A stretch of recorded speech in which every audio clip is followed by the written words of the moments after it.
close your eyes now. Let the outer world gently fade from your attention. Allow your body to become heavy, peaceful, and still. Feel the surface beneath you, supporting you completely. There is nothing to hold, nothing to force, nothing to solve in this moment. Let your shoulders soften. Let your face relax. Let the breath become slow, deep, and quiet. Take a deep breath in, as though you are drawing peace itself into your lungs. And as you exhale, release the tension of the day.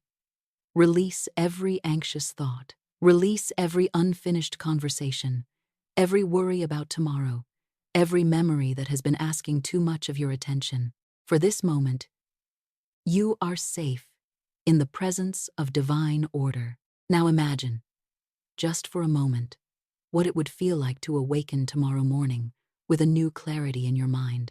Not a forced excitement, not a temporary emotion, but a calm, steady certainty rising within you, as though something deep inside has finally remembered the truth. Imagine waking with the quiet, knowing that your life is not random, your work is not meaningless, your finances are not beyond redemption, and your opportunities are not closed. Imagine looking at the same world, the same circumstances, the same responsibilities, and yet sensing that something fundamental has shifted, not because the world changed overnight, but because your consciousness changed. And when consciousness changes, the world must eventually answer. This is the transformation we begin tonight. Not a sudden miracle that violates nature, but the quiet miracle of spiritual law working through the prepared mind. The miracle of a soul that has stopped speaking defeat and has begun speaking faith. The miracle of a person who has ceased wandering in fear and has begun walking in divine direction. For tonight, and for the nights to come, we enter a sacred cycle of mental and spiritual renewal, a 7-night journey of prosperity consciousness, a gentle but powerful reordering of the inner world, a spiritual march around the walls of limitation. Before wealth becomes visible as money, opportunity, success, property, right employment, useful connections, or open doors, it first becomes a state of consciousness. Before prosperity appears in the hand, it must be accepted in the heart. Before a new life is formed outwardly, a new word must be spoken inwardly. Life is not merely a struggle against circumstances. Life is a spiritual game governed by spiritual law. It is a game of giving and receiving, of sowing and harvesting, of speaking and experiencing, of believing and becoming. It cannot be played successfully by fear, resentment, confusion, or complaint. It must be played with faith, right words, disciplined thought, intuitive action, and a calm trust in divine supply. Everything you are capable of conceiving in faith, accepting under grace, and acting upon with wisdom, you are capable of receiving in right time and in right order. But before you attempt to conquer the external world, you must bring order to the internal world. For a confused mind cannot receive clear guidance. A frightened mind cannot recognize open doors. A resentful heart cannot easily hold abundance. And a divided consciousness cannot walk steadily into a new destiny. So tonight, we begin within. We begin with the invisible. We begin with the words you speak silently to yourself when no one is listening. We begin with the assumptions you carry about life, about money, about success, about God, about your own worthiness. We begin with the inner atmosphere from which your outer decisions are born. Over these nights, your mind will be invited to realign. Scattered thoughts will begin to gather into purpose. Old fears will begin to lose their authority. Beliefs that once made limitation feel natural will begin to dissolve, and in their place, a new spiritual understanding will quietly take root. You may not notice everything at once. True growth often begins in silence. Seeds do not announce themselves when they are planted. Roots do not ask for applause while they are forming beneath the soil. Yet the hidden work is sacred work. The invisible preparation is often the most powerful part of manifestation. Tonight, we lay the foundation. Tomorrow, you may feel a little calmer, a little clearer, a little less controlled by fear. You may notice one new idea, one softer response, one moment of courage where you once would have doubted. You may feel prepared to receive what has always belonged to you by divine right. Prosperity in its complete form. Prosperity in thought, prosperity in health, prosperity in work, prosperity in opportunity, prosperity in love, prosperity in peace, prosperity in the ability to act wisely when the door opens. Listen with attention, but without strain. Let the words enter gently. Let them rest upon the subconscious like rain upon a waiting field. Absorb the message slowly. Allow it to become part of your new inner routine. And if this message touches something true within you, make a quiet commitment to continue. Return to these teachings. Let them become daily bread for the spirit. For the mind, like the body, must be fed. And the soul that is fed with faith begins to stand upright again. Most people believe prosperity is an accident. They think it is a sudden event, a fortunate meeting, an unexpected opportunity, a lucky break, a chance movement of destiny. But the deeper students of truth have always known that what the world calls luck is often preparation meeting opportunity under divine timing. There is no disorder in the kingdom of God. There is no random good. There is no blessing that has not first found some point of agreement within consciousness. What appears suddenly in the visible has often been forming quietly in the invisible. A person thinks differently, speaks differently, expects differently, acts differently, and then one day the outer world seems to shift. But it did not begin that day. It began when the inner word changed. For years, students of success have observed men and women of great achievement and noticed a pattern. Before they prospered visibly, they prospered mentally. Before they were recognized outwardly, they had accepted a certain inward inevitability. They carried a silent conviction that success was not a stranger to them. They were not begging life for permission. They were cooperating with a law. This conviction shaped their words. Their words shaped their actions. Their actions shaped their opportunities. And their opportunities shaped their visible results. But this process is not magic in the childish sense. It is not fantasy. It is not idle wishing. It is mental, emotional, spiritual, and practical. It requires thought, repetition, discipline, faith, and right action. It requires the courage to stop feeding the mind with defeat. It requires refusing to speak against your own good. When you change the vibration of your thought, you change the lens through which you see life. You stop seeing only obstacles and begin to perceive open roads. You stop identifying yourself with scarcity and begin to recognize the lavish provision that divine intelligence has placed within and around you. The law of expectancy is one of the great laws of prosperous living. Expectancy is not anxiety. It is not forcing. It is not demanding from life with nervous energy. True expectancy is a calm spiritual assurance. It is the quiet feeling that good is already moving toward you and that you are being prepared to meet it. It is the state in which a person stops fighting against life and begins working in harmony with it. This is where prosperity begins, not when you try to control the world, not when you strain to make things happen by will alone, but when you reorganize yourself inwardly so that you become able to receive, recognize, and act upon the good appointed for you. Therefore, this message is not merely something to hear, it is something to feel. It is something to let descend beneath the surface of ordinary thinking. It is a spiritual instruction for the conscious mind, but it is also a seed for the subconscious. The subconscious mind is the deep soil of the human soul. Everything planted there with repetition, feeling, and belief eventually seeks expression.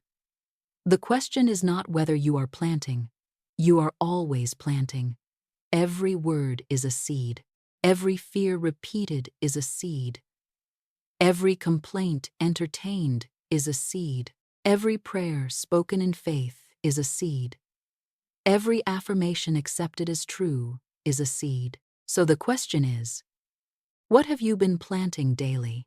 Have you been planting doubt, fear, fatigue, resentment, the belief that life is against you, the belief that money is difficult, the belief that opportunity belongs to others? Or have you begun to plant faith, clarity, gratitude, discipline, purpose, right action, and divine supply? Each word you hear tonight is a seed. Each thought you accept becomes part of the garden of your future. 7 nights are enough to begin a new planting. If you are willing to let the silence of the mind replace the noise of worry, prosperity is above all an exercise in focus and patience. It is not a prize reserved for a few chosen souls. It is a state of consciousness available to those who learn to govern their thoughts, bless their opportunities, speak words of life, and act with intention. The spiritually prosperous are not always those born with privilege.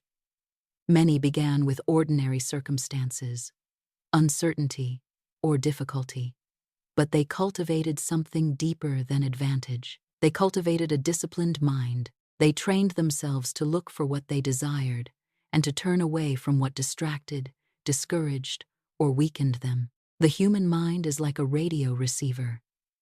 It can tune itself to scarcity or abundance, confusion or direction, fear or faith. The difference between a common life and a prosperous life is often the frequency in which one chooses to remain. When thought is dominated by worry, discouragement, and doubt, it blocks the perception of divine guidance.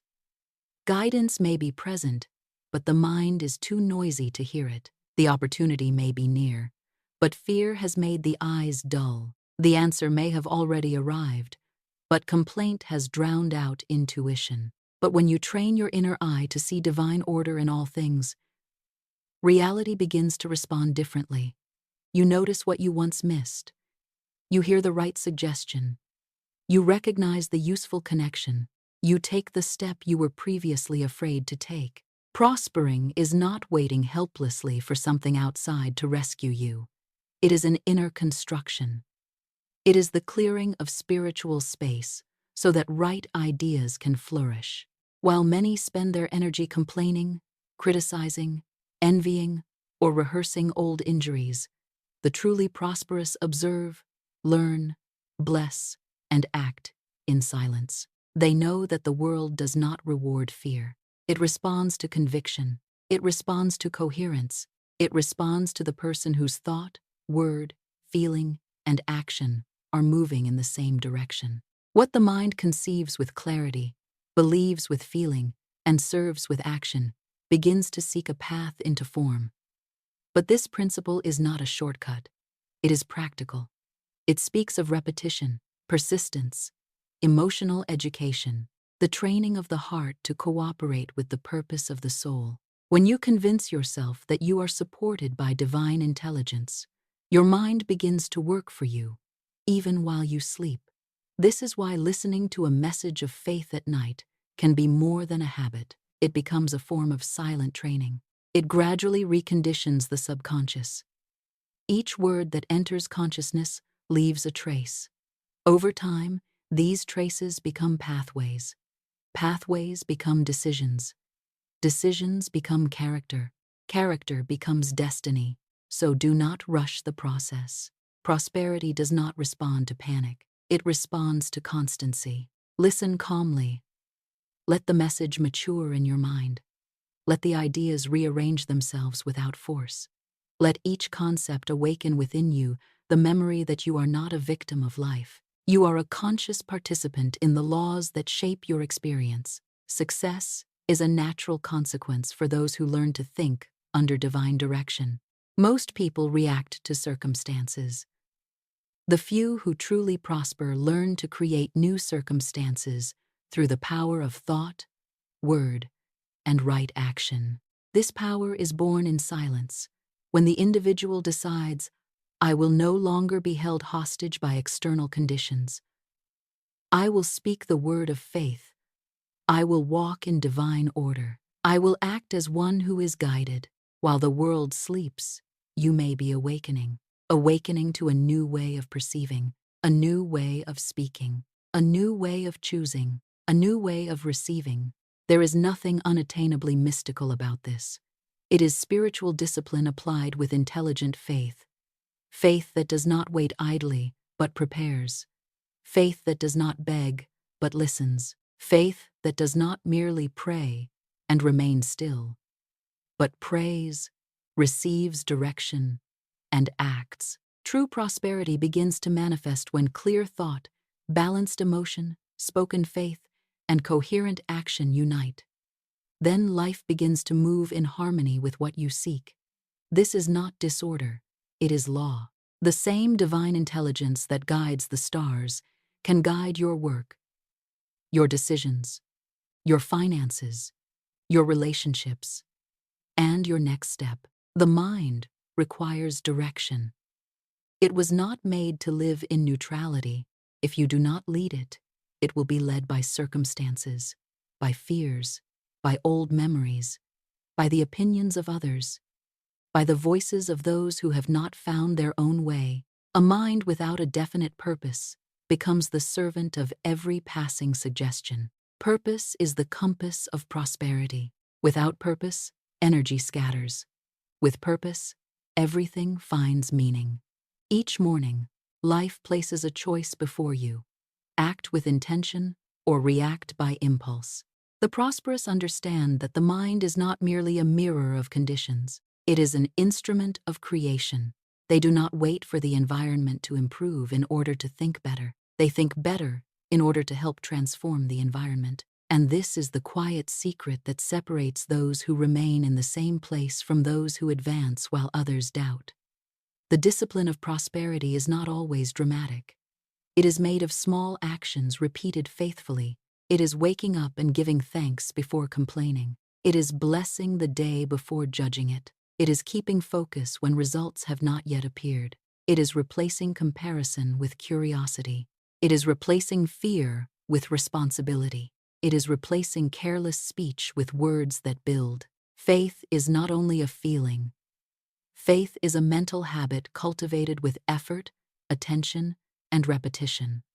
True faith is born when you continue even before you see. When the mind aligns itself with a noble, clear purpose, it begins to attract ideas, people, resources, and circumstances on the same level of consciousness. Not by superstition, by correspondence, you begin to notice opportunities that were already nearby. But that distraction prevented you from seeing. Attention is the gold of the spirit. Whoever learns to manage attention becomes rich in the deepest sense. During the day, observe your thoughts as one observes a garden. Notice which ideas deserve to be watered and which must be pulled up by the roots.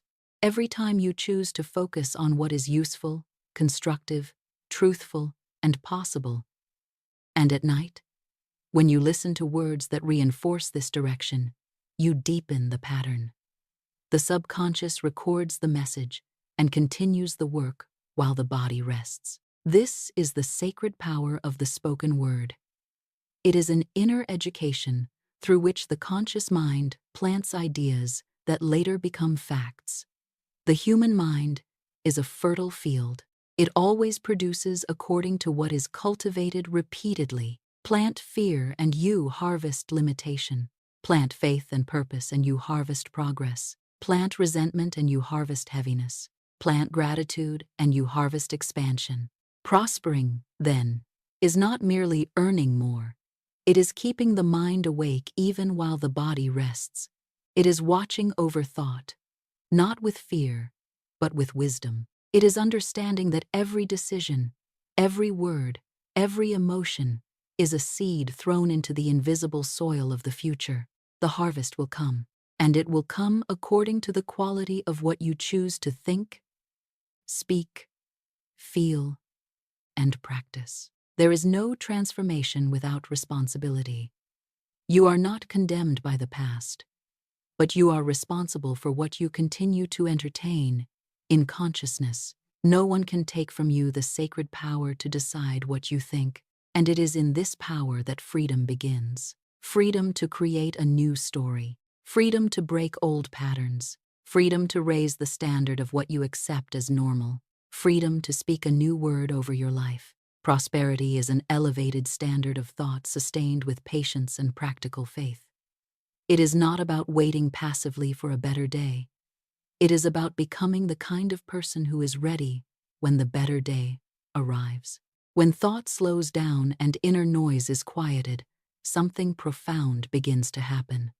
In the space between one thought and another, consciousness awakens and recognizes its own power.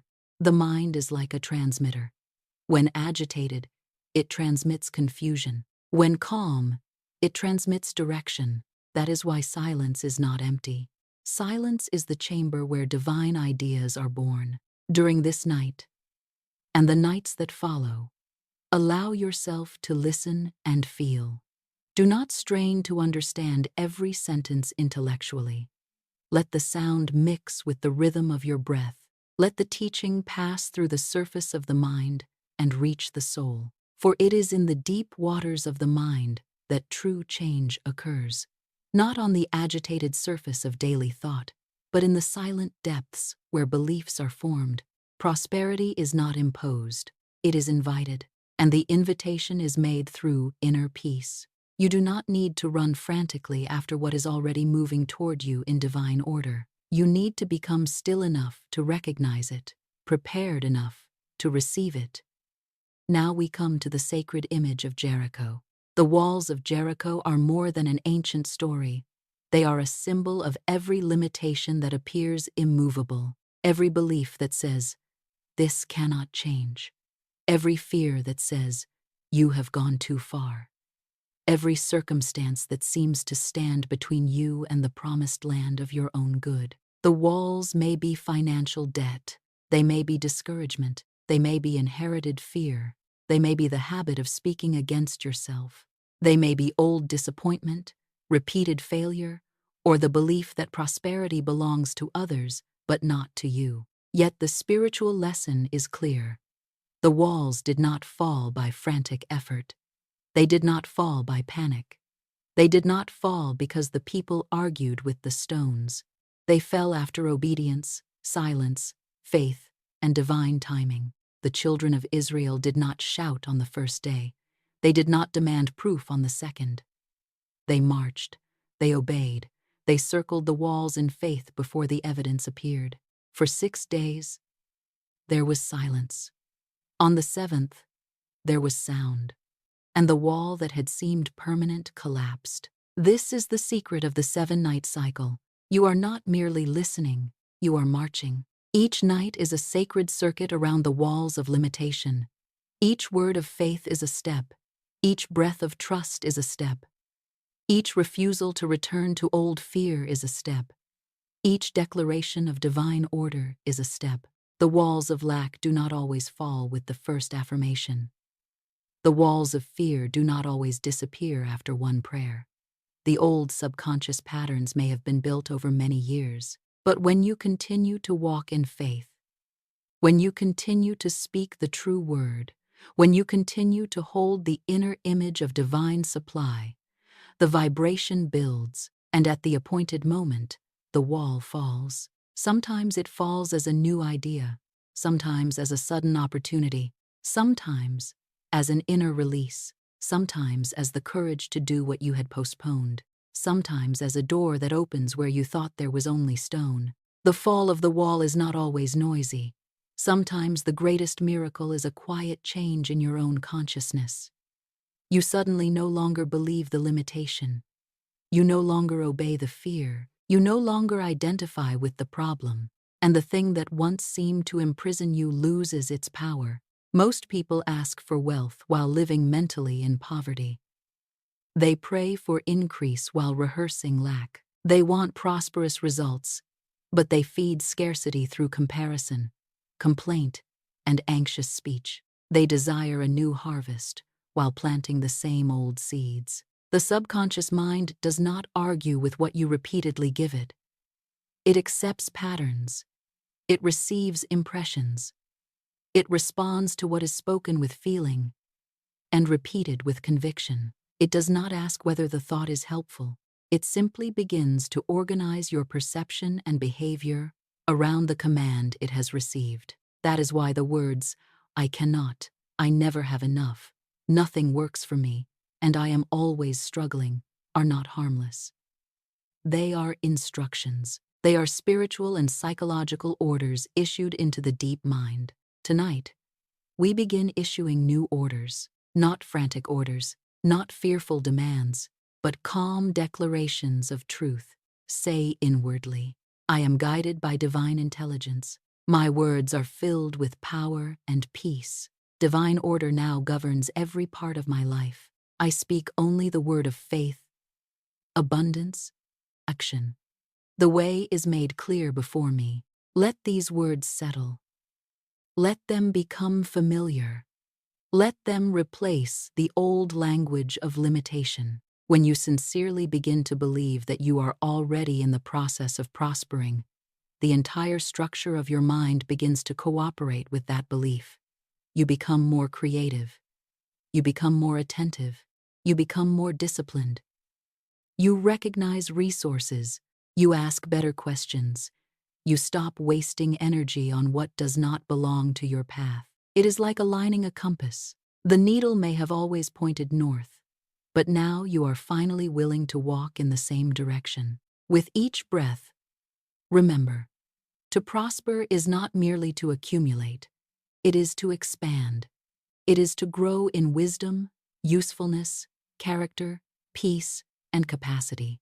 Money, results, recognition, and achievement are visible reflections of an invisible transformation, and that transformation begins when you refuse to accept small thoughts about yourself. Poverty and wealth are states of mind before they become material conditions. This does not mean that outer circumstances are imaginary.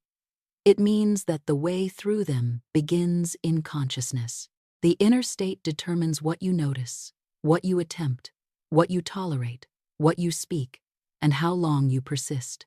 Your task is not to chase wealth anxiously, as though it were running away from you. Your task is to remove from the mind the thoughts that prevent your good from flourishing. Doubt, fear, resentment, and hurry are weeds in the garden of prosperity. Silence, gratitude, focus, faith, and right action are the living waters that nourish the new cycle. While you listen, remember what you have already overcome.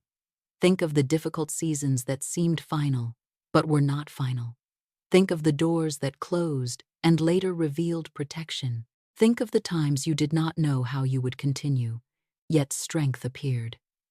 These memories are not accidents. They are witnesses. They are evidence that a deeper power has been sustaining you all along.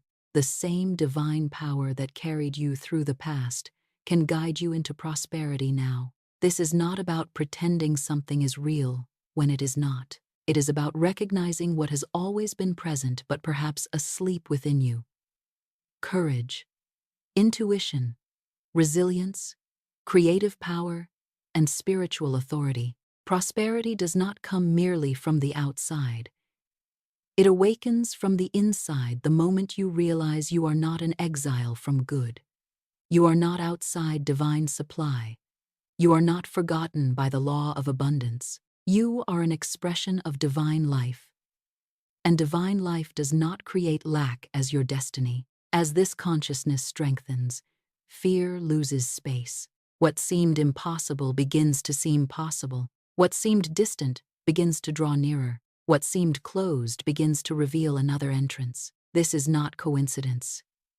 It is attunement. You are aligning yourself with the same level of consciousness as the opportunities you have been waiting for. True prosperity begins when the heart and mind enter harmony, when ambition stops being an escape from emptiness and becomes an expression of purpose, when desire stops being a cry of lack and becomes a movement of fullness, when you no longer say, I must have this to be complete. But instead, I am guided to express, serve, build, and receive in divine order. The subconscious must be given right instruction. It is a faithful servant, but it must not be left under the command of fear. It receives repeated words, images, feelings, and assumptions. Many people speak carelessly about their finances, their health, their future, and their worth. They say things in jest that the deeper mind receives as law. I am broke. I can never afford that. Nothing good happens to me. I always fail. I am too late. I do not have what it takes. These statements may seem casual, but they carry creative energy. The spoken word is a seed, and every seed seeks its own harvest.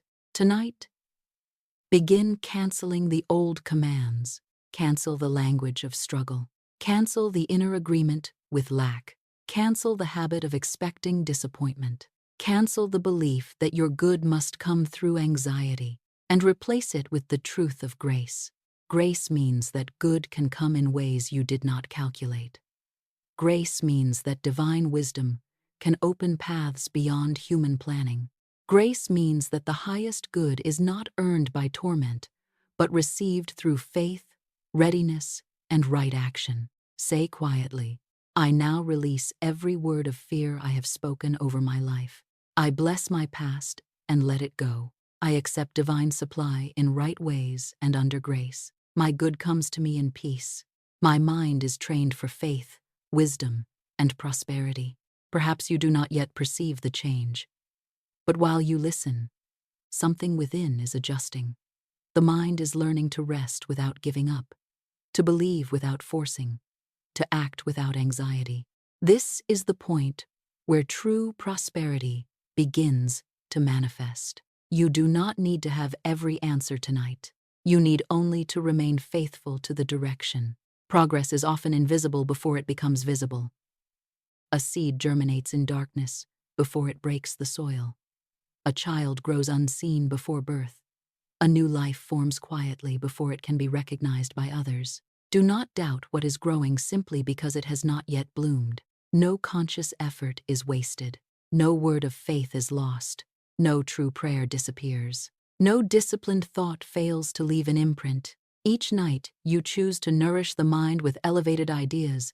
You strengthen the mental pattern that builds destiny. It is a quiet training, but it is powerful. Prosperity is not attracted by desperation. It is drawn to the one who becomes inwardly ready to receive it. And readiness is not moral superiority.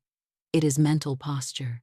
You become ready when you replace doubt with decision, complaint with gratitude, hurry with constancy, and fear with the word of faith. The universe does not reward frantic impatience, but it responds with generosity to the person who remains loyal to the vision placed in the heart. Thought is one of the highest forms of human energy. When directed with purpose, it can move circumstances because it first moves the person. It alters perception. It strengthens emotion. It organizes action. It produces endurance. And through these channels, the outer world begins to change. But to use thought rightly, you must learn to think differently from the majority. The majority thinks with fear. The prosperous think with faith. The majority waits to see before believing. The prosperous believe in divine order before the evidence is complete. The majority rehearses what could go wrong. The prosperous prepare for what is being made right. While the world searches for quick formulas, you are learning a deeper principle. Prosperity is not merely an event. It is a journey of interior transformation, and every journey begins in one sacred instant of decision. The instant you say, I will no longer be a hostage to circumstances. I will no longer speak against my own good. I will no longer rehearse defeat. I am united with divine intelligence. The power within me is greater than the fear before me. When this decision is taken sincerely, life begins to move in another direction. The right doors open. The wrong doors lose their attraction. Old habits begin to feel foreign. New possibilities begin to feel natural. This is the silent miracle of awakened consciousness. Not a miracle of disorder, but the natural result of a mind that has learned to choose with wisdom. When this message ends, do not leave it behind as mere sound. Carry it into your day.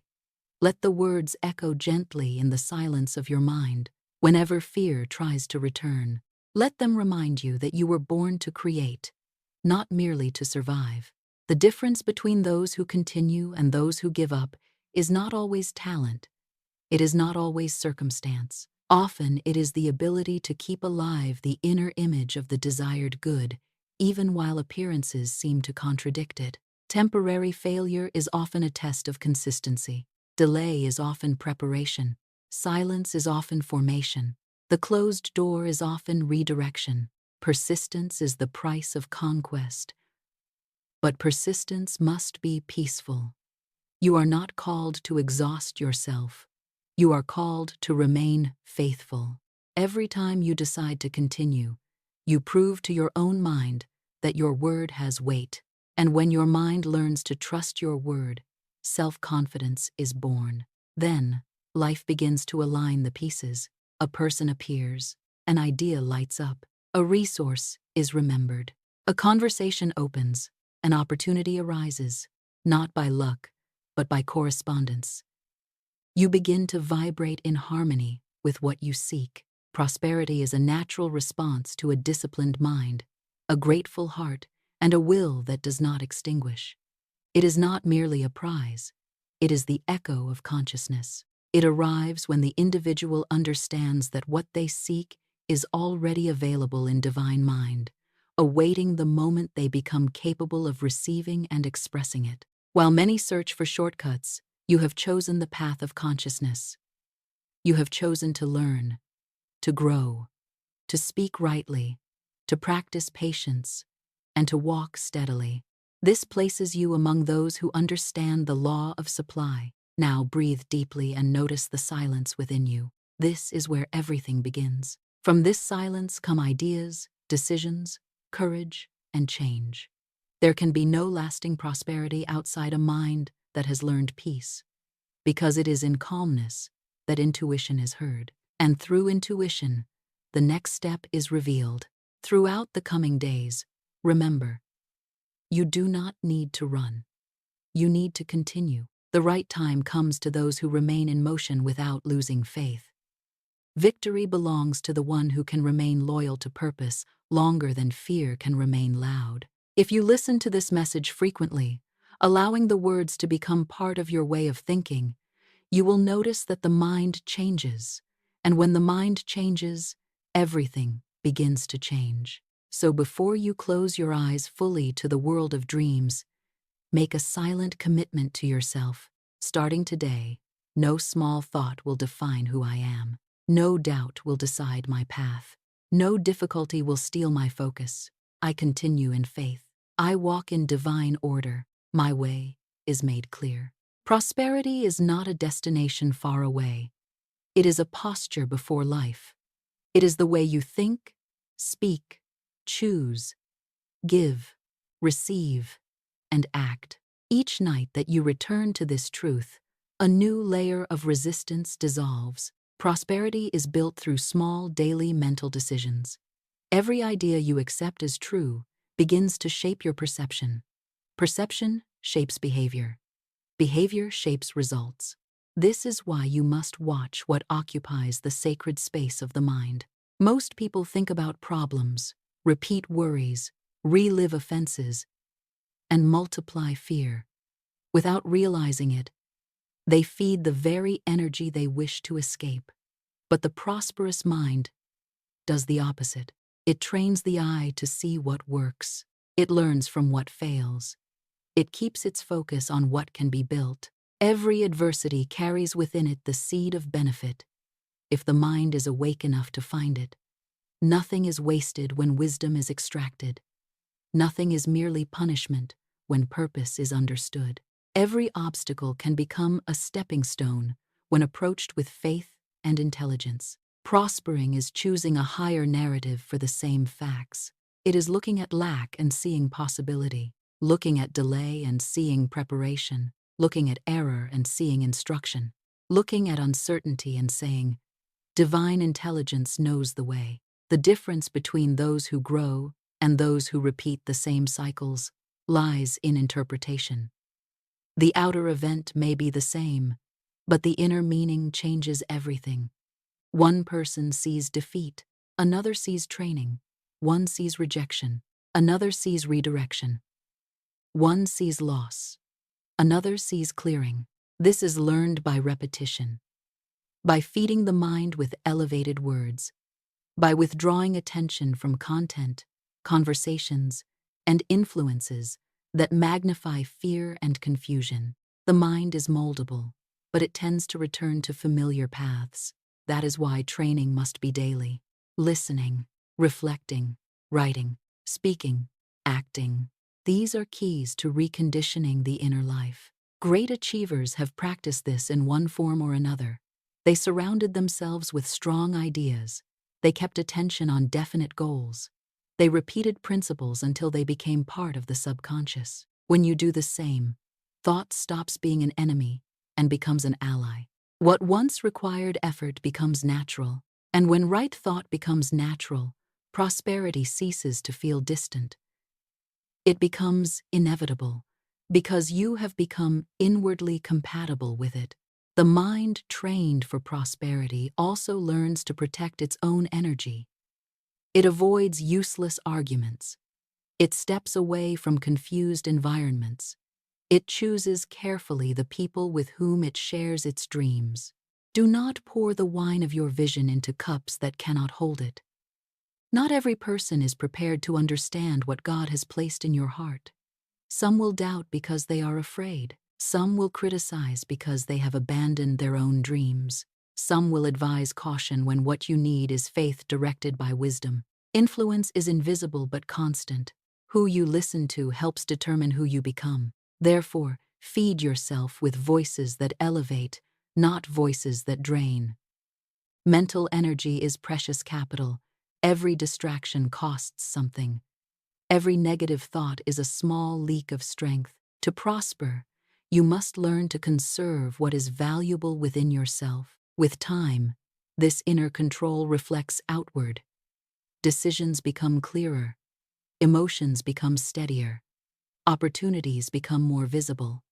Not because the world has suddenly become different, but because the fog within has begun to lift. Mental clarity is the soil where great ideas germinate. Self-mastery is the turning point of the journey.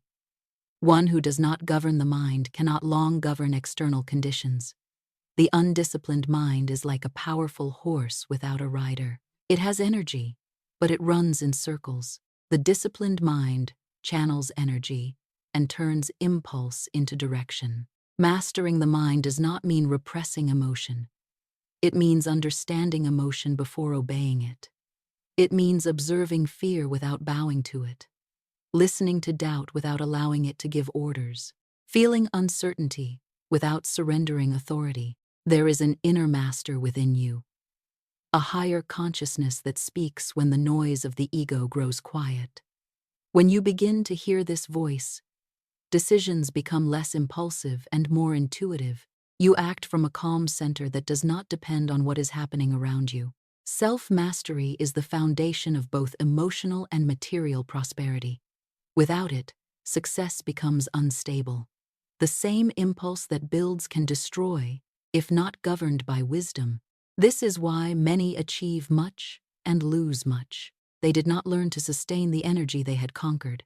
Victory requires balance. Enthusiasm creates movement. Self-control gives it form. Training self-mastery begins with attention. Every time you interrupt a negative thought, you strengthen the truth that you are in command. Every time you wait for the right moment, instead of rushing from fear, you train the patience that protects your blessings. These small mental victories may be invisible to the world, but they are the bricks that build the fortress of prosperity. Great leaders and builders often share a quality of serenity, not because they face no problems, but because they have learned not to react immediately. They observe, They think, they pray, they adjust, then they act. The interval between stimulus and response is the place where personal power dwells. In that sacred pause, a person stops being a slave to emotion and becomes a conscious creator of destiny. When the mind reaches this level of self-control, work becomes lighter, relationships more mature, and decisions more precise. Prosperity ceases to be only an outer result and becomes a state of flow. You work with pleasure, speak with balance, and walk with purpose. Nothing is rushed, because you know that everything solid takes time to build. Patience is the final test of true faith. It is not passivity, it is intelligent trust. It is the understanding that things are moving in the invisible, even when the visible has not yet changed. The person who governs the mind knows that every pause, every silence, and every delay may be part of a larger order under construction. Gold is purified in fire. The mind is polished through difficulty. Without discipline, the obstacle destroys. With discipline, the obstacle teaches. And whoever learns from the obstacle becomes unbreakable. Applying these principles in daily life is what transforms spiritual knowledge into power. Knowledge is only power when it becomes practice. The mind may understand 1,000 truths, but if the body does not move in obedience to them, nothing changes. The self-mastery that begins in thought must appear in daily choices. The way you work, the way you speak, the way you organize time, the way you answer the unexpected, the way you treat people when you are tired, the way you handle money when you are afraid, the way you bless your future. Before it is visible, everything begins with small attitudes. When you wake and decide not to begin the day with complaint, you teach the mind that gratitude comes before results. When you plan before acting, you teach the subconscious that discipline is stronger than impulse. When you keep your word to yourself, you build inner authority. When you complete a task with excellence, even unseen, you tell life you are ready for more. These decisions seem simple, but repeated daily, they create the rhythm of success. They form a pattern of behavior that naturally attracts people, ideas, and opportunities compatible with your purpose. Prosperity does not flourish in chaos. It blooms in an ordered life, where every act has meaning. When you sit down to work, bring clarity to the mind. Ask, what is the goal for today? What is essential? What is merely noise? What one action, completed with attention, would move me closer to my good? Mental confusion is one of the great enemies of abundance. The clearer the thought, the straighter the path. Those who succeed cultivate self-organization. They write down objectives, they evaluate progress, they adjust course. They understand that energy without focus becomes waste. When thought and action point toward the same destination, life begins to respond with synchronicity. This principle also applies to relationships. The person who masters the self does not enter unnecessary conflict. They understand that every argument, every resentment, every need to prove superiority is a diversion of energy that could be used to build something useful. Prospering is choosing silence when vanity demands a reply. It is choosing understanding instead of victory in an argument. It is remembering that the greatest triumph is to keep inner peace intact in the midst of confusion. In work, this principle becomes excellence. Doing the task well even when no one is watching. Keeping promises, arriving prepared, speaking truth, maintaining focus without applause. Integrity is the invisible foundation of lasting wealth. Success without integrity is unstable, because everything built without truth eventually collapses under the weight of its own contradiction. Prospering, therefore, is a matter of coherence, thinking clearly, feeling serenely, speaking faithfully, acting purposefully. Every conscious gesture becomes a silent affirmation before life.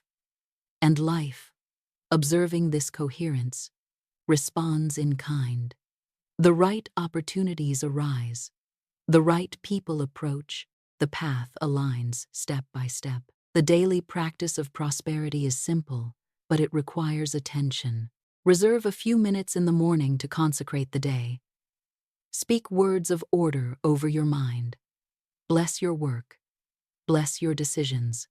Bless the people you will meet. Bless the money that comes and the money that goes. Bless the doors that open and the doors that close. Say, divine order governs this day. I am guided in every decision. I use my time wisely. I meet the right people under grace. My work is blessed, useful, and prosperous. During the day, remember that every task is a seed.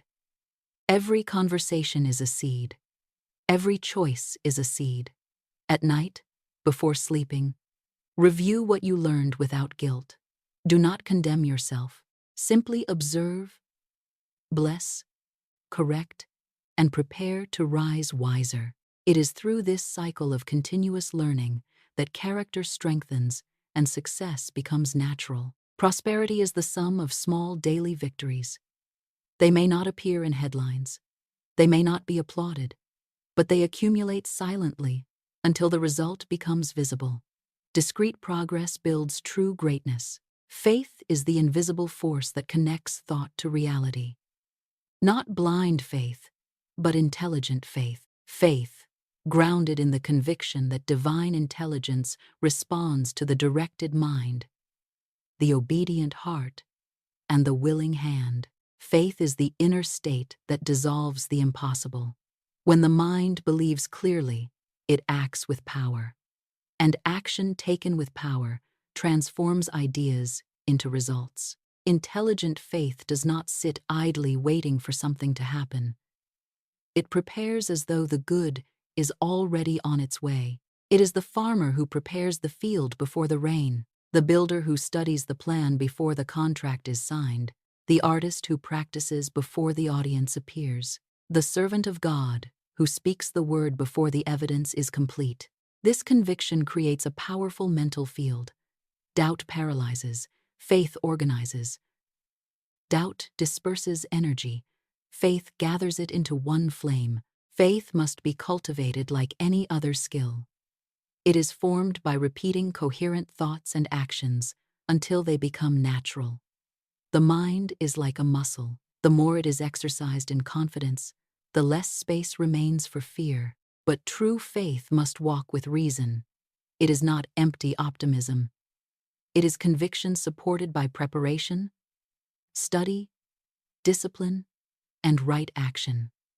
Faith without direction becomes superstition. Faith, guided by purpose, becomes creative power. Here imagination enters. Imagination is the inner studio where reality is first sketched. Every bridge, book, home, business, invention, ministry, and movement began in the mind of someone who dared to see what was not yet visible. The imagination is a sacred faculty.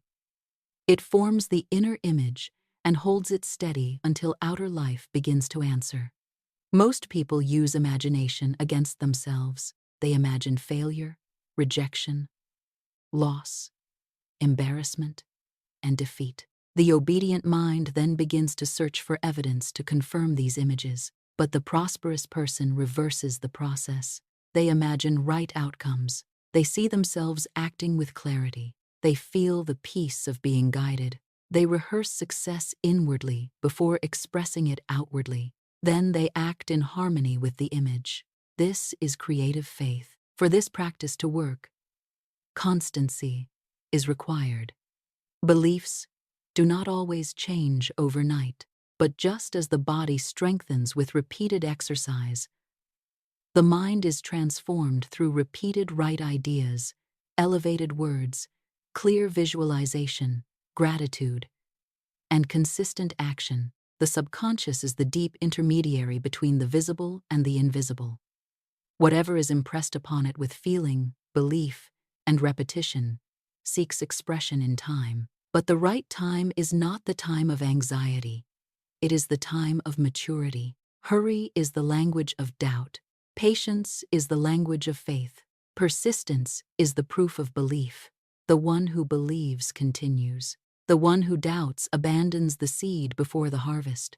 And it is through continuity that the invisible becomes visible. So sleep in peace tonight.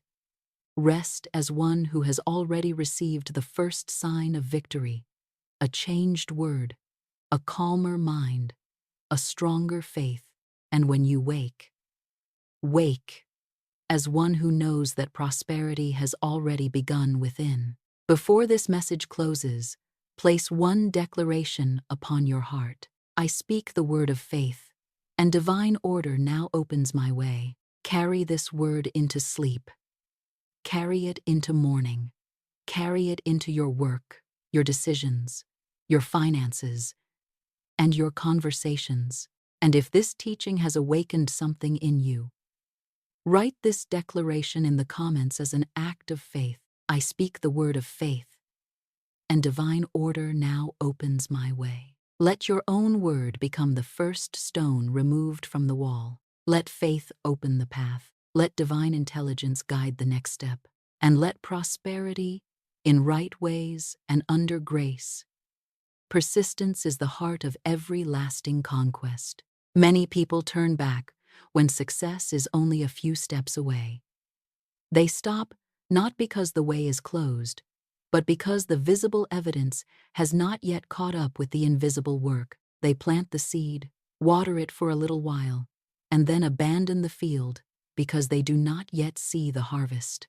But the law of growth does not move according to impatience. It moves according to order. There is a sacred turning point in every true undertaking, a point when everything appears still, delayed, or even defeated. Yet beneath the surface, life is rearranging itself. Roots are forming, conditions are gathering. The unseen is preparing to become seen. Those who do not understand this law often leave the process too early. They walk away from the field just before the first green blade breaks through the soil. But the one who remains, the one who continues to speak faith, act wisely, and hold the inner vision, eventually passes through the wall that separates desire from realization. Persistence is not stubbornness. It is active faith. It is faith with feet. It is the soul saying, I know the good is moving, even before I can see it. I will continue in right action. I will not give my fear the final word. Persistence trains the mind as exercise trains the body. Without it, enthusiasm fades quickly. With it, the impossible becomes only a matter of time, preparation, and divine order. Every time you keep a promise to yourself, your mind learns to trust you. Every time you finish what you said you would finish, something inside you stands taller. Every time you continue when the old self would have quit, you strengthen the invisible foundation of confidence. And true confidence is not noise. It is not arrogance. It is not the need to convince others. True confidence is the quiet knowledge that you are becoming a person who can rely upon your own word, a person who does not need the approval of the crowd in order to obey divine guidance, a person who has made a sacred agreement with the higher self and intends to honor it. This is the soil of real self-confidence. The most important commitment is not always the one made to the world. It is the one made inwardly, in silence, between you and God. When you keep that commitment, your inner authority grows. Your words gain power. Your decisions gain firmness. Your path becomes straighter. Persistence is also emotional intelligence. It teaches you to endure the discomfort of waiting. It teaches you to continue through the ordinary days, the slow days, the days when nothing seems to be happening. It teaches you not to worship excitement, because excitement comes and goes, but purpose remains. The men and women of greatest achievement were not always the most gifted. They were not always the loudest, the fastest, or the most admired in the beginning. Often, they were the ones who learned to continue when the first flame of enthusiasm had disappeared. While others searched for novelty, they repeated the essential. While others became discouraged by silence, they learned from silence. while others demanded instant proof. They trusted the law of gradual increase, and this repetition, blessed by faith, built their empires. Prospering requires this maturity. It requires the ability to endure common days without despising them. It requires the wisdom to understand that invisible progress is still progress. The soul must not become childish and demand fruit before the season. The prosperous mind knows that every faithful act is recorded in the invisible. Prosperity, before being a result, becomes an identity. You are no longer merely a person trying to prosper. You become a prosperous consciousness in training. Every act of silent endurance strengthens that identity. Every refusal to speak defeat gives it more substance. Every right action taken without applause tells the subconscious, "This is who I am now. I am one who continues. I am one who finishes what I begin. I am one who trusts divine timing. I am one who does not abandon the seed." This repeated message transforms the self-image. And when the self-image changes, behavior changes. When behavior changes, results must follow. Constancy even transforms error into wisdom. The one who continues learns from what failed. They adjust, they correct, they return, stronger. This is the circular movement of evolution.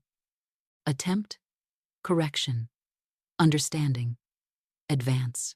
There is no shame in correction. There is only shame in refusing to learn. Every great realization is built upon a sequence of small, well-directed attempts.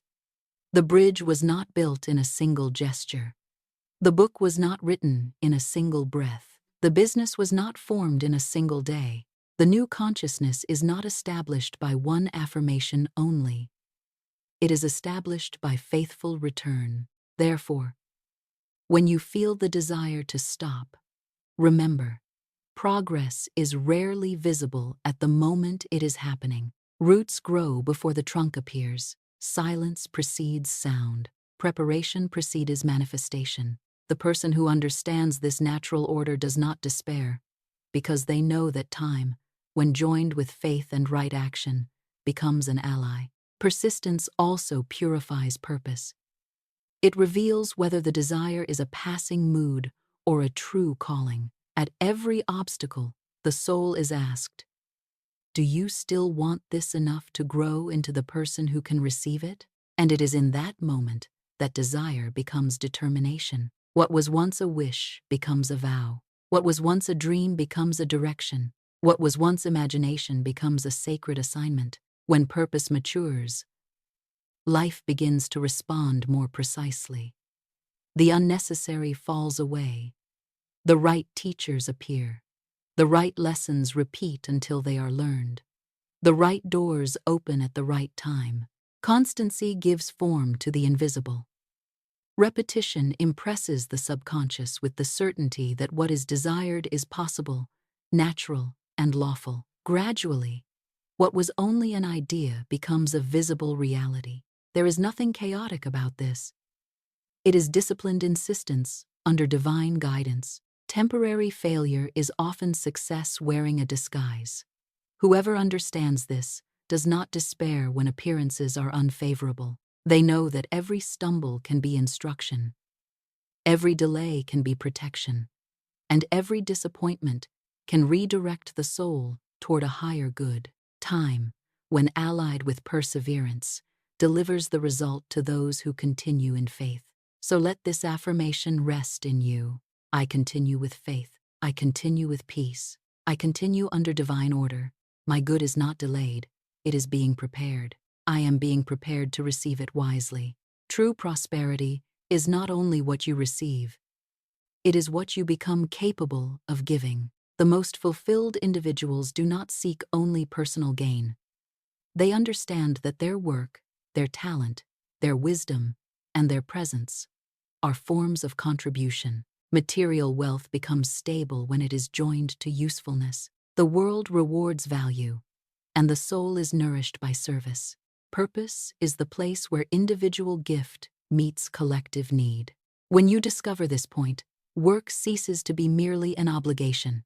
It becomes expression. It becomes prayer in motion. It becomes a way of saying to life, use what I am, use what I know, use what I have overcome. Let my life become useful. Everything offered with sincerity and quality has a way of returning multiplied. It may not return from the same person. It may not return through the same door. It may not return at the time expected by the anxious mind. But no true service is lost in the universe.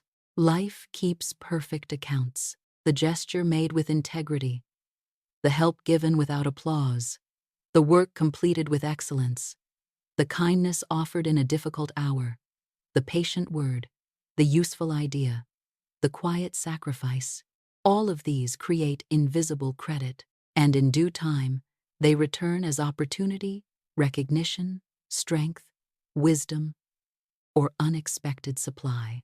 The person who sincerely dedicates themselves to serving life need not live in terror of lack.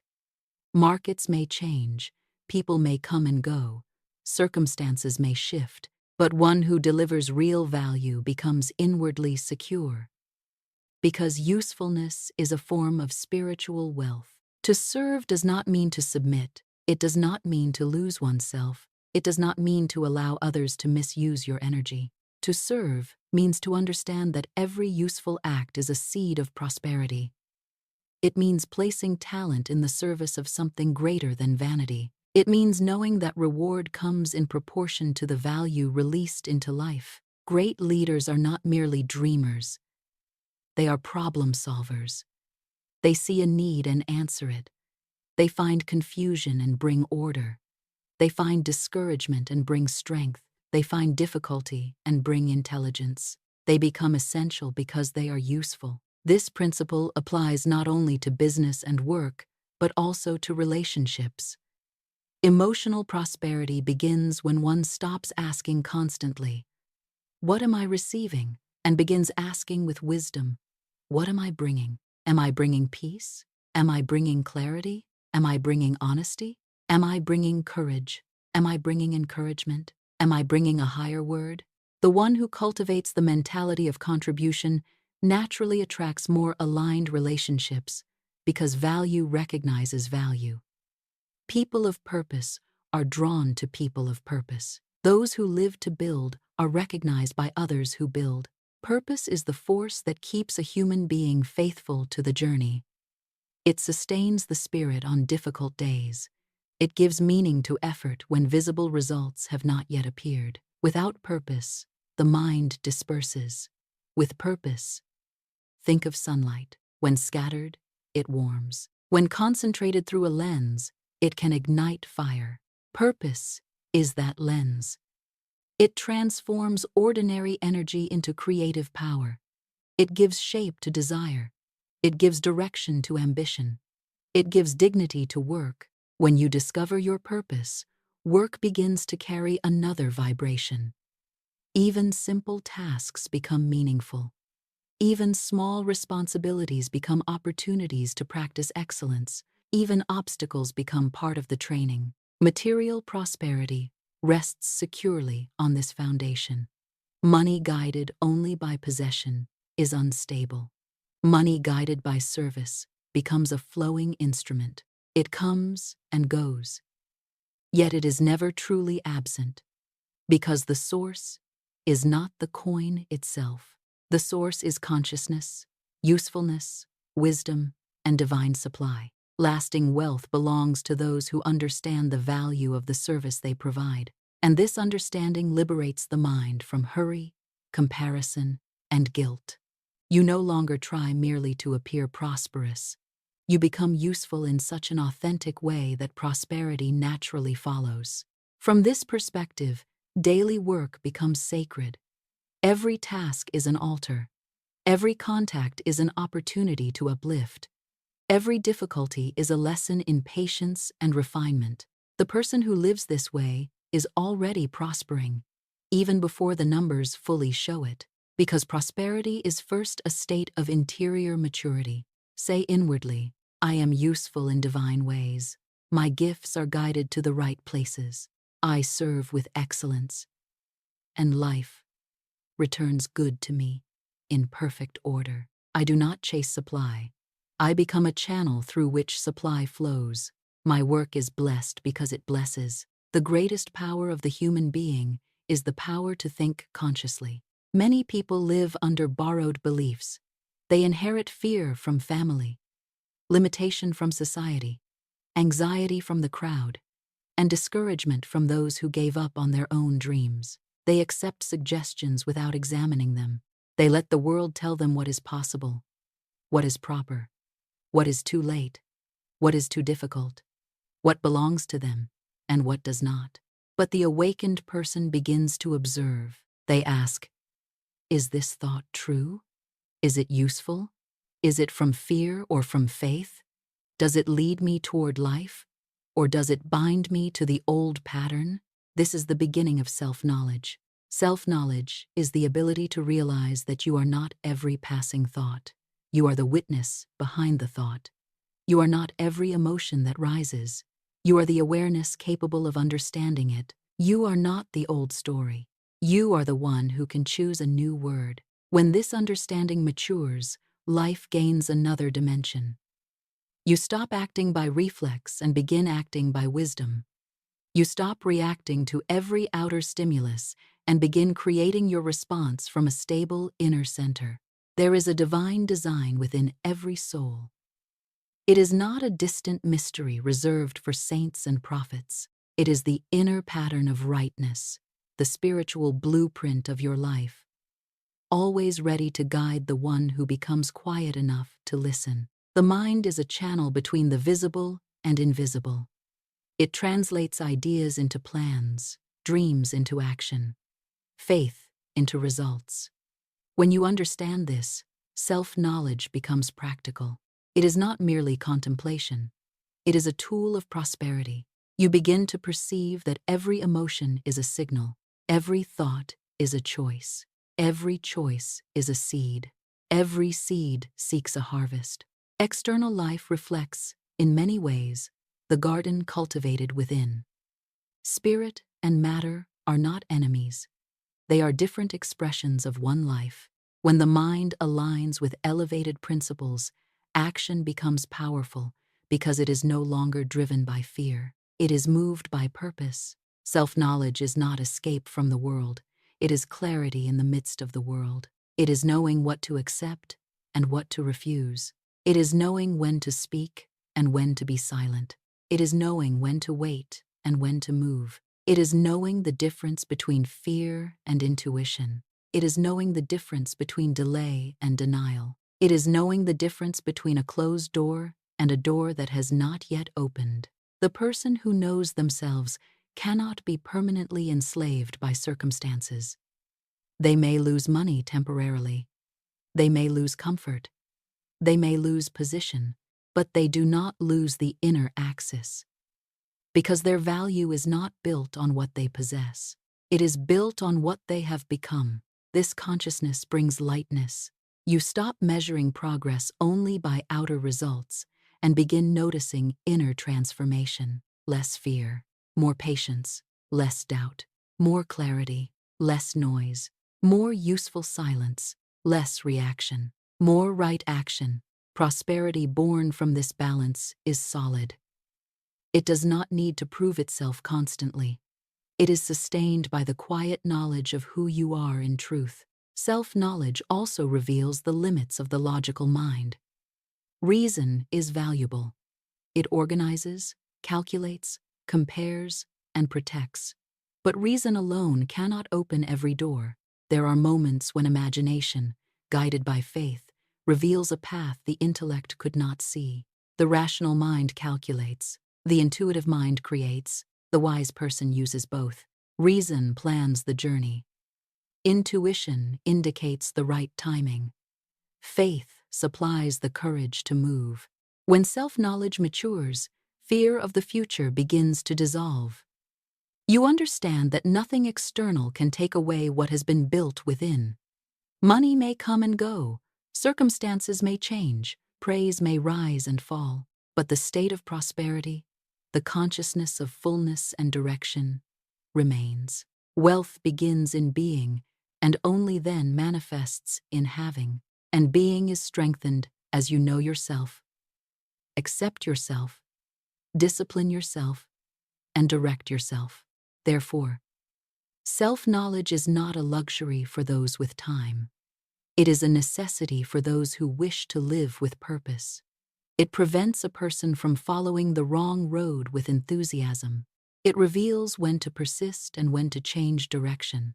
It transforms success from a restless chase into a natural expression of inner order. For when the interior is aligned, the exterior begins to organize itself around that alignment.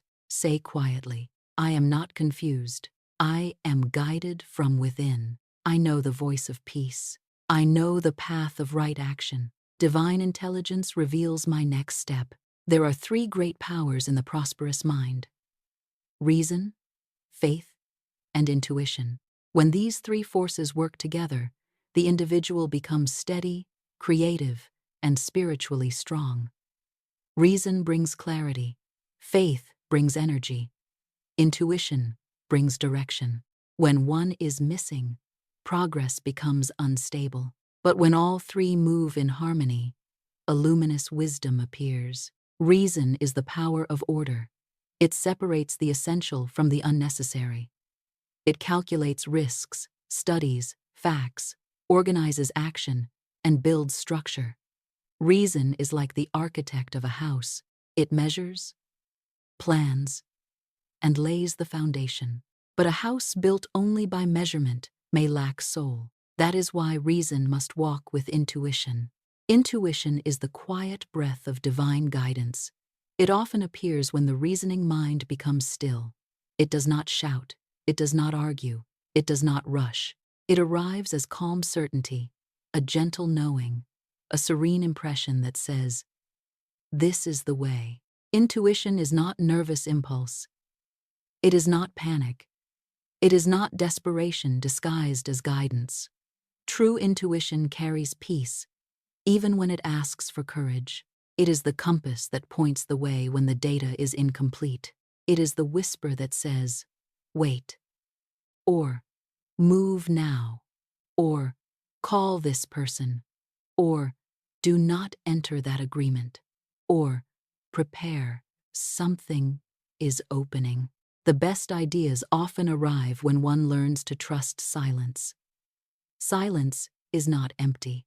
Silence is the chamber where the subconscious reorganizes knowledge and where divine intelligence impresses the next step upon the receptive mind. But reason and intuition both need faith. Faith is the fire that transforms a good idea into a living project. It is the force that carries the plan from thought into action. Without faith, reason becomes overcautious and intuition is ignored. With faith, the mind stops fighting against itself. It becomes coherent. And coherence is the language of manifestation. When you believe with conviction and act in accordance with that belief, you stop sending mixed commands into life. You no longer say, "I trust," while behaving as though you are abandoned. You no longer say, "I am guided," while refusing to listen. You no longer say, "I desire prosperity," while speaking lack over every decision. The harmony of reason, faith, and intuition creates an inner symphony. Reason writes the plan.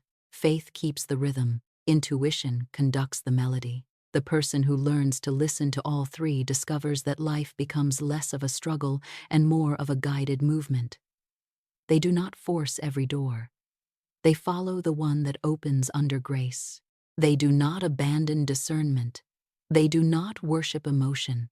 They do not become rigid in logic.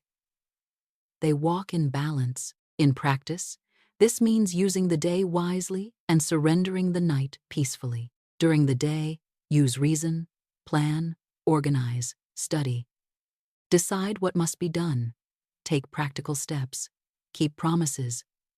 Attend to details. Do the work, but at night, release the burden of control. Listen, reflect, pray, trust, Allow the deep mind to receive instruction. Allow divine wisdom to work in ways your conscious mind cannot manage by force. The mind needs both structure and sacred rest. Some solutions are born not from more effort, but from a quiet mind that finally becomes able to receive. The most prosperous individuals live in dialogue with this triad. They trust logic, but are not imprisoned by it. They have faith, but do not abandon wisdom. They follow intuition, but validate their perceptions through action, fruit, and peace. This is spiritual and practical maturity. Spiritual maturity is not dogma. It is discernment. It is understanding that the same intelligence moving through the universe also moves through your mind when your mind is calm, clean, and directed. There is no true separation between spirituality and material realization. There is only coherence between what is thought, what is felt, what is spoken, and what is done. When the mind reaches this harmony, fear loses its grip. Decisions become simpler. Results become more consistent. Prosperity becomes the consequence of a life aligned from within. You work with tranquility. You speak with purpose. You act with confidence. Nothing is hurried. Because time is no longer your enemy. Time becomes your ally. Hurry is the child of doubt. Calm is the child of faith. The person who lives calm, confident, and attentive is already walking in true power. Not power over others, but power over the self. The power to keep mind, heart, word, and action pointed toward the same north. Say within yourself, reason orders my path. Faith strengthens my heart. Intuition reveals my direction. I am guided, guarded, and governed by divine intelligence. Every thought is energy. Every thought carries a vibration. Every thought, when repeated and charged with feeling, becomes a living influence in consciousness. The human mind is always transmitting and receiving. It sends out fear or faith. It receives discouragement or inspiration. It becomes sensitive to whatever frequency it practices most often. This is the law of vibration and mental influence. It is not merely mystical theory. It can be observed in daily life. People, circumstances, and opportunities often align with the dominant mental state of the individual. When a person lives in fear, insecurity, and doubt, their inner atmosphere becomes unstable. Instability attracts confusion because the person sees through confusion, speaks from confusion, and acts from confusion. But when the mind is trained in calmness, confidence, and purpose, the environment begins to respond differently. Conversations flow more easily. Ideas arrive more clearly.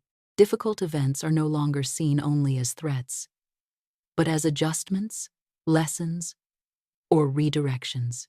The universe often mirrors back the dominant pattern of consciousness. This vibration is not determined by words alone. One can speak of success and still vibrate scarcity if the hidden feeling is fear. One can speak of faith and still vibrate anxiety if the heart is filled with panic. But one can also pass through difficulty and still vibrate prosperity if the inner feeling is confidence in the power to rebuild.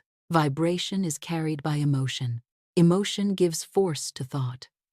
A cold thought may pass away, but a thought charged with feeling becomes an order that the subconscious receives deeply.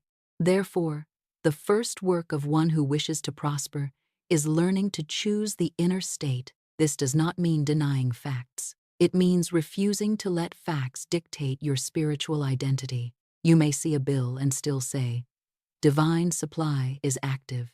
You may face delay and still say, divine timing is perfect. You may encounter uncertainty and still say, I am guided to the next right step. You may feel fear and still say, fear is not my master. Faith has authority here. When vibration changes, the world changes. Not because every outer fact instantly transforms, but because perception is refined. You begin to see possibilities that fear had hidden. You notice paths that hurry had covered. you speak differently, you choose differently, and renewed action produces renewed results. This is the cycle. Vibration shapes perception. Perception influences attitude. Attitude directs action. Action transforms experience. No one prospers entirely alone. Human beings constantly exchange energy through words, moods, expectations, and presence. A confident person can elevate a room. A defeated person can spread discouragement. A peaceful person can calm a conflict. An anxious person can multiply confusion.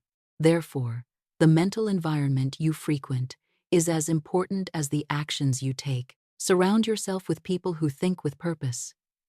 Seek conversations that build rather than drain.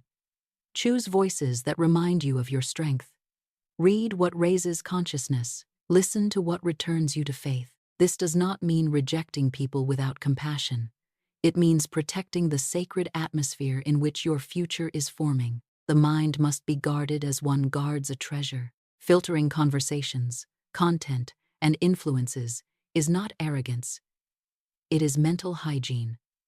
Just as the body needs clean food, the mind needs clean ideas. A mind fed by elevated thought naturally produces elevated action. When thought, emotion, word, action, and result begin to vibrate in harmony, life ceases to feel like constant resistance. It begins to flow. The right people seem to arrive at the right time. Doors open naturally. What once seemed distant begins to draw near. There is no disorder in this. There is correspondence. You have become compatible with what you sought, and whatever does not belong to that frequency begins to fall away. Maintaining an elevated vibration is a daily exercise. It is not enough to feel inspired for a few minutes and then return to old speech, old complaint, old fear, and old mental habits. You must create an inner rhythm that sustains the state of faith. The mind is like an instrument. It easily goes out of tune. A fearful thought, a negative conversation, a memory of failure, or one careless word can alter its tone. That is why the prosperous person tunes the mind each day.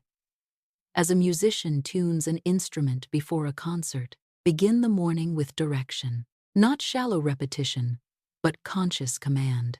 Say, today I choose calm. Today I act with purpose. Today I speak only words that build. Today divine order governs every detail. Today I am receptive to right ideas, right people, and right opportunities. The mind obeys the voice that directs it most often. Another powerful practice is directed imagination. Before sleeping or upon waking, take a few minutes to imagine the life you are building.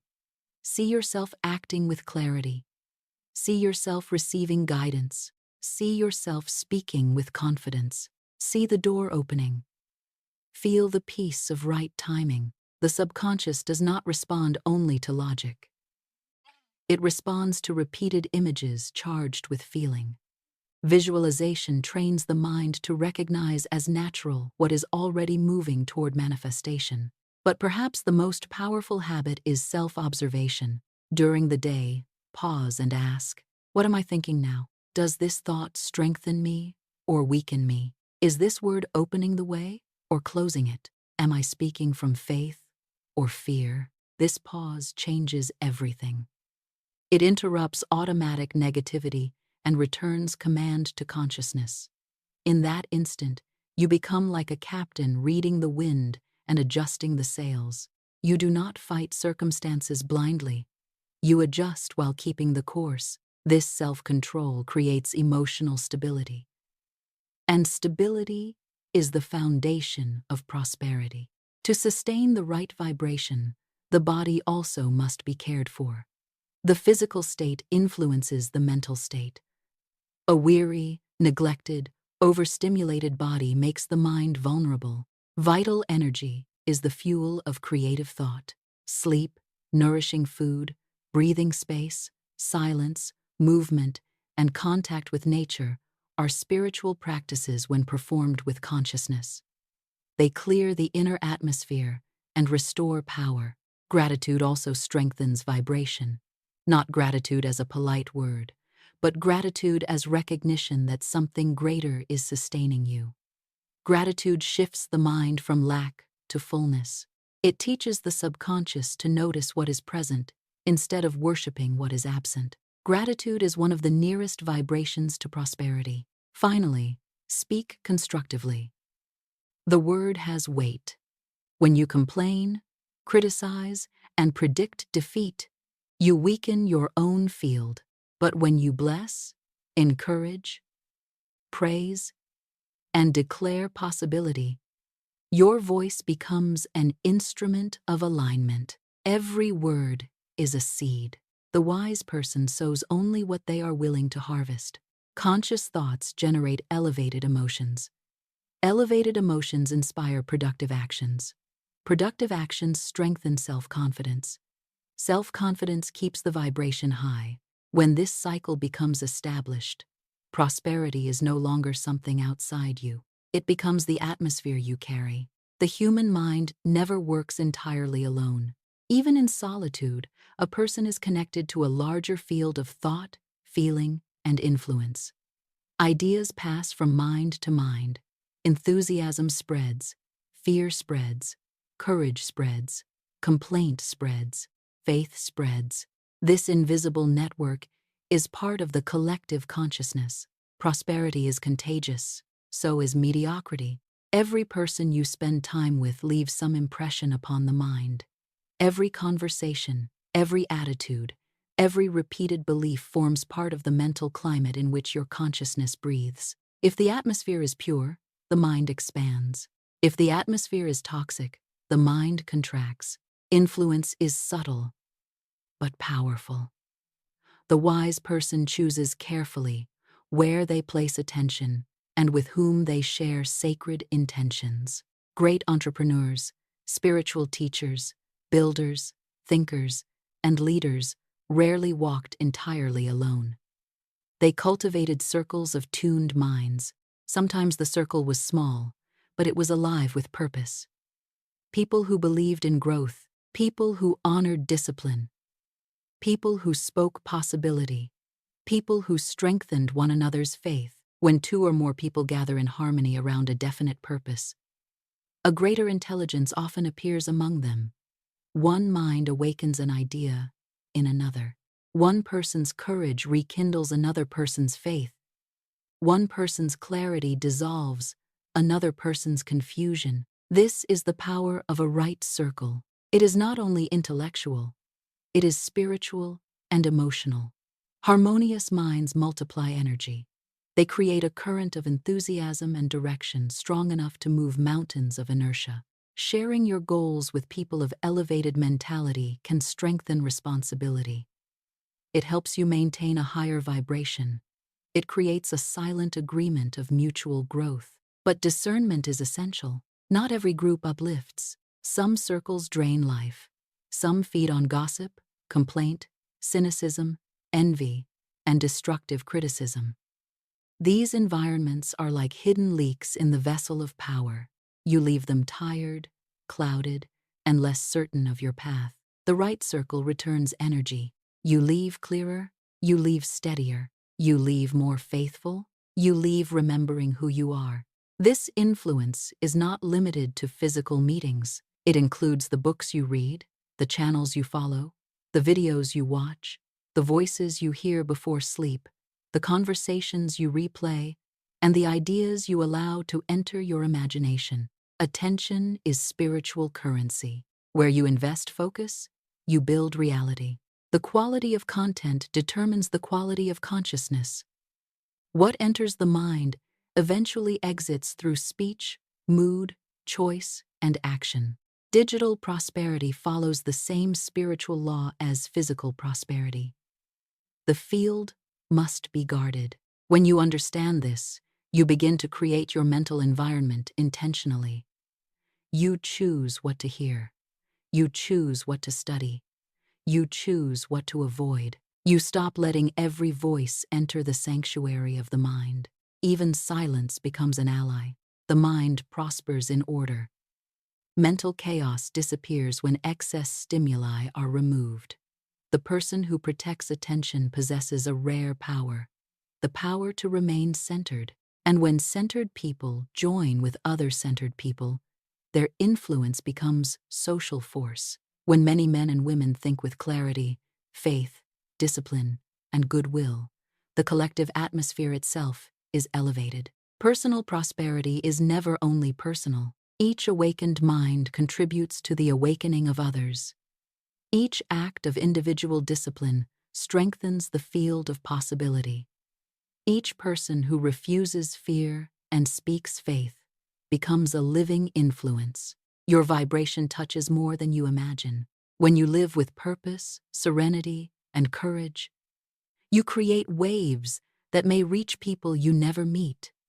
Your example gives permission to another soul. Your calm becomes another person's evidence that peace is possible. Your faith becomes a lamp in someone else's dark hour.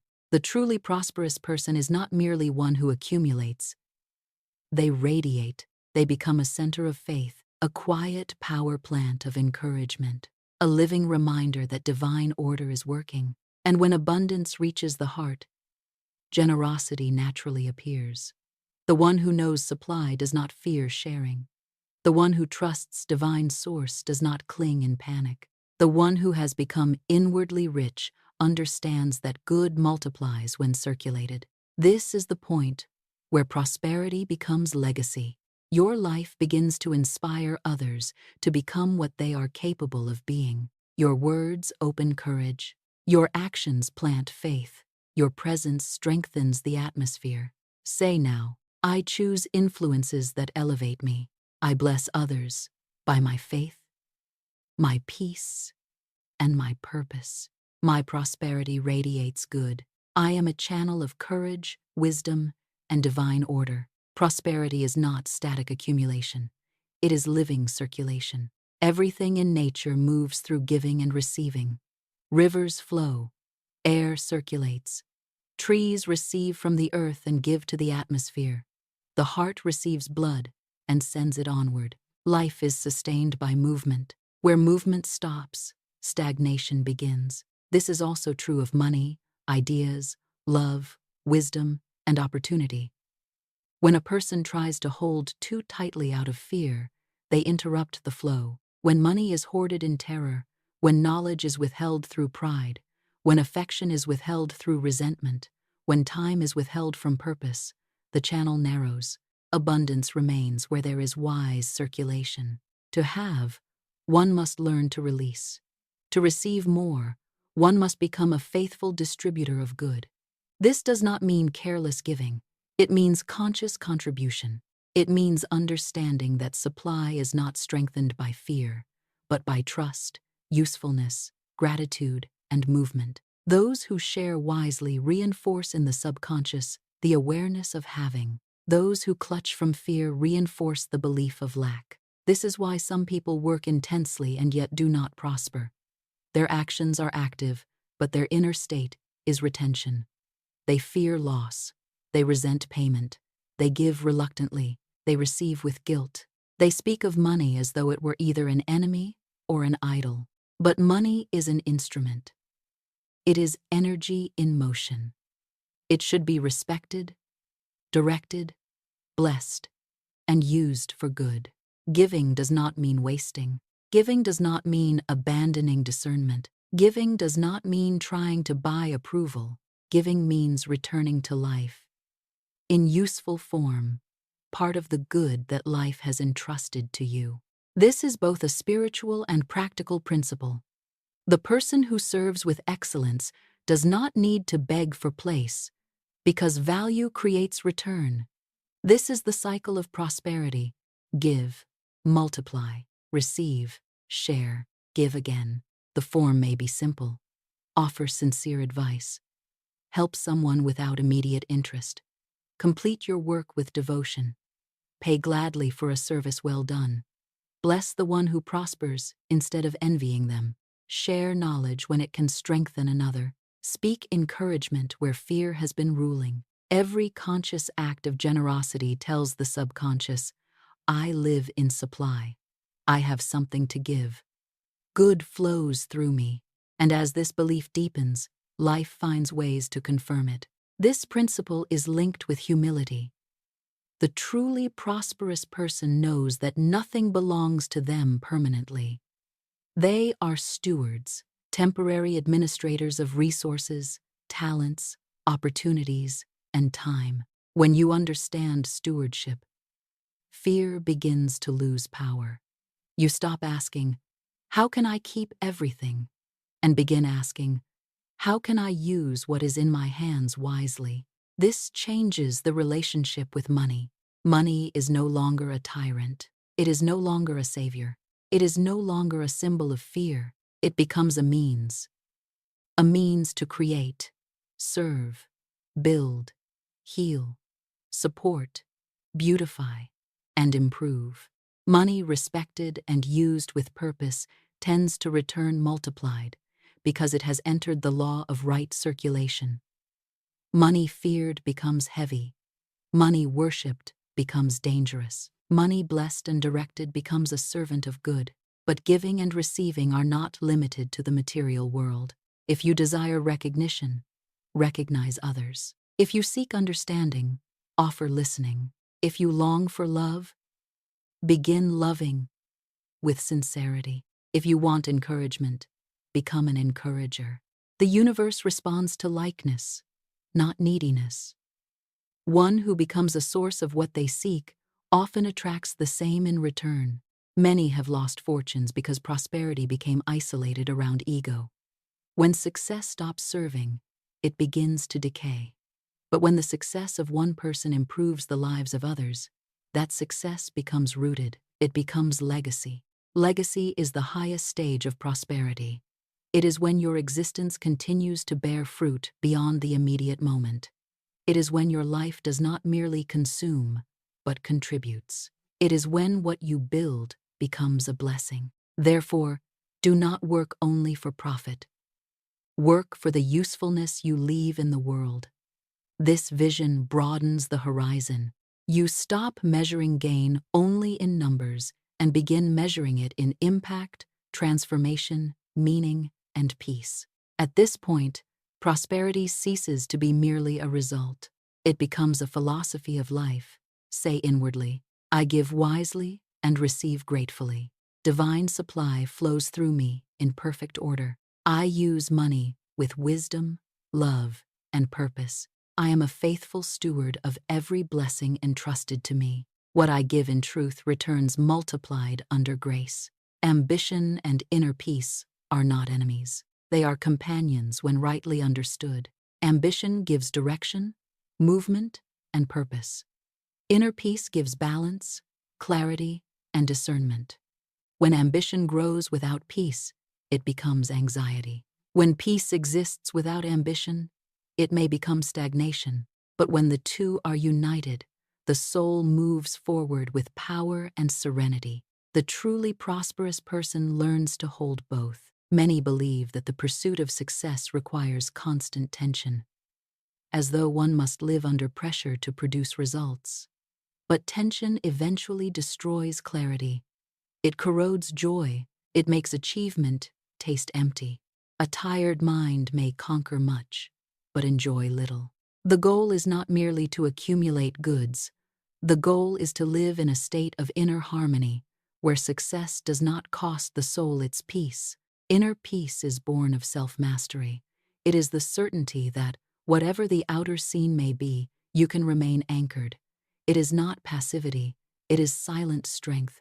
It is the calm of one who knows that circumstances change, but the center remains.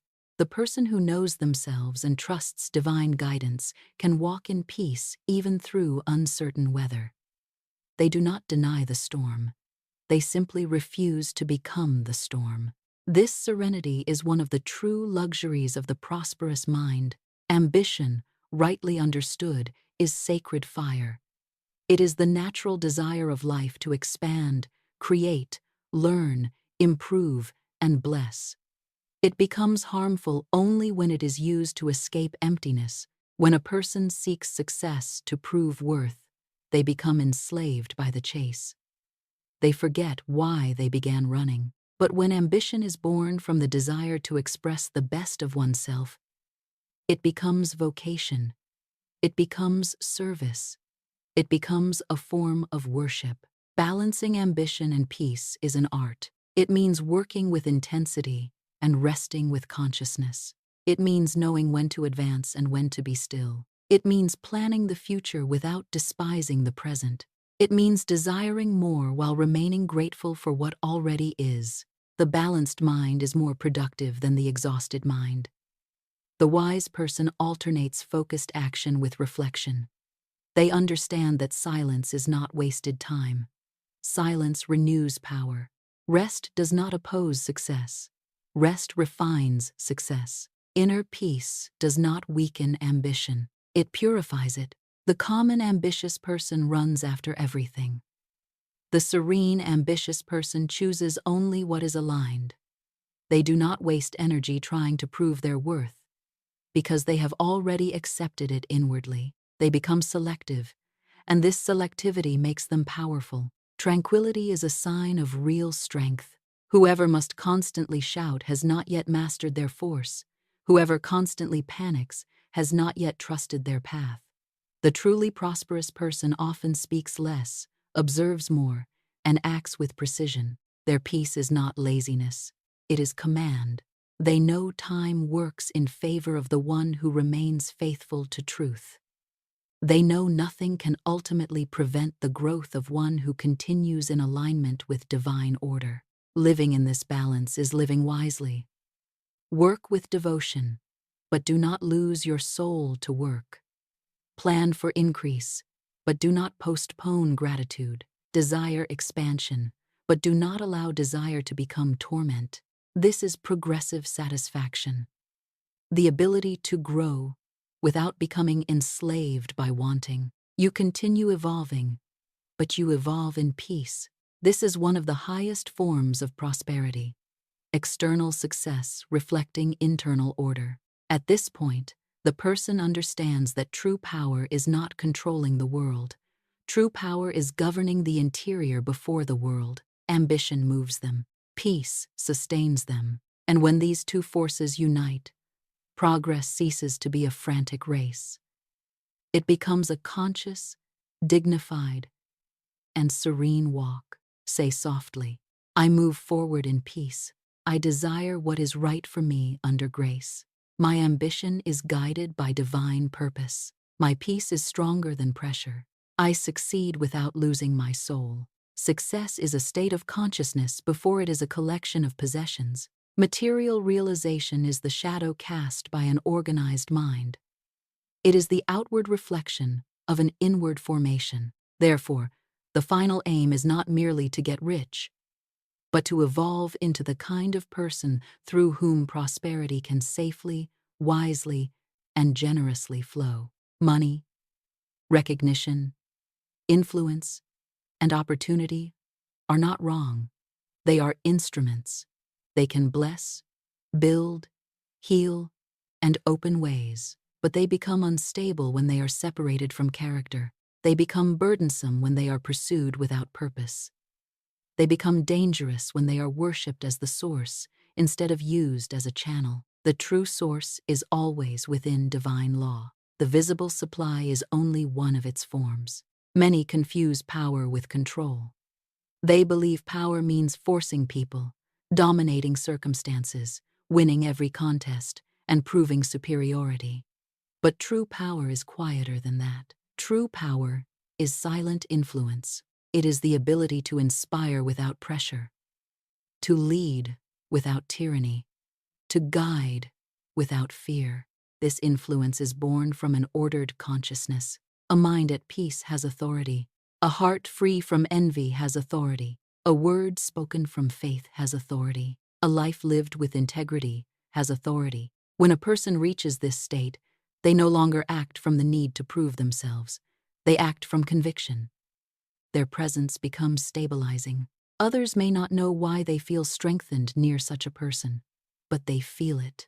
A well-adjusted mind is one of the most powerful forces in the world. It can transform a home. It can transform a workplace. It can transform a family line. It can transform the direction of a life. And when this inner force is joined with service, it becomes natural leadership. The conscious leader does not seek followers. They awaken leaders. They do not command from fear. They guide through clarity. They do not compete with every person who shines. They rejoice in the increase of others because they understand that abundance is not diminished by being shared. The greatest names in history, whether in spiritual teaching, invention, art, business, or social transformation, carried some ideal larger than self-interest. They served something greater than personal applause. They were moved by a vision, and because the vision was larger than the ego, their work endured. A mind that thinks only of profit is limited. A mind that thinks of legacy becomes expansive. The one who enriches only for the self accumulates weight. The one who increases in order to bless carries lightness. The strongest success is that which improves the lives of others, because every good released into the world strengthens the invisible foundation upon which your own destiny rests. When consciousness reaches this level of clarity, ambition becomes vocation. Work is no longer merely labor, it becomes mission. Every project becomes an opportunity to express divine order. Every decision becomes an opportunity to practice wisdom. Every relationship becomes an opportunity to reveal love, honesty, and strength. Every challenge becomes a classroom of the soul. Success then ceases to be a far-off object.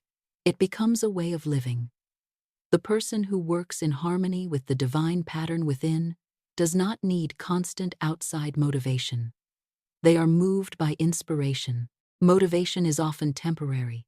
It rises and falls with emotion, praise, and circumstance. Inspiration comes from a deeper spring. It renews itself because it is connected to meaning. This is the difference between those who depend on conditions and those who create from within. One waits for the world to encourage them. The other draws courage from the invisible and becomes an encouragement to the world. To live in this state is to lead by presence. It is not necessary to persuade by force when coherence speaks through the life. People feel when they are in the presence of someone who practices what they teach. They feel when words and actions agree. They feel when a person has stopped bargaining with fear and has chosen faith as a way of life. This presence is true authority. It is not imposed.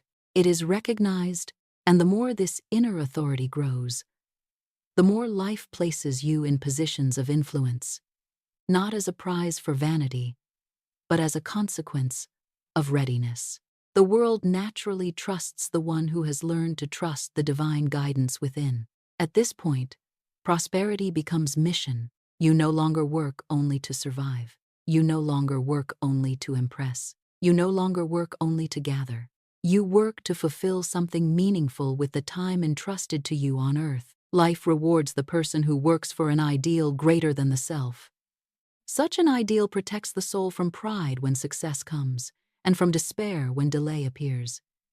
It gives strength in uncertain seasons. It gives dignity in loss. It gives direction when outer signs are unclear. This is the true state of success: a free mind, a peaceful heart, a disciplined word, a useful life, a presence that leaves light wherever it passes. Say inwardly, "My success serves a higher good. My influence is guided by wisdom. I lead through peace, integrity, and right action. Divine purpose expresses through my work. My prosperity blesses more lives than my own." In the end, the true prize of prosperity is not accumulation. It is legacy. It is the spiritual and moral fragrance left behind by a life lived consciously. Success that ends in the self eventually fades with the self.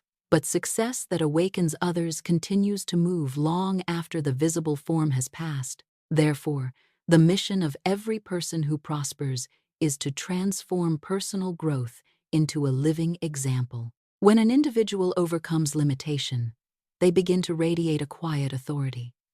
They do not need to preach constantly. They do not need to convince through argument. Their life becomes the teaching. The influence of example is more lasting than the influence of speech. A person who lives what they believe speaks even in silence. Their choices teach, their discipline teaches, their kindness teaches, their patience teaches, their courage teaches, their refusal to collapse under fear teaches. Moral legacy is born from this coherence. It means keeping principles when no one is watching. It means choosing integrity when dishonesty would be easier. It means keeping your word when it costs something. It means refusing to profit through harm. It means blessing what is right even when the crowd praises what is shallow. True wealth is power of character. Money can be lost and earned again. Status can rise and fall. Applause can come and go. But character, once formed through truth, becomes a treasure no outer thief can steal. Character is the final point of prosperity.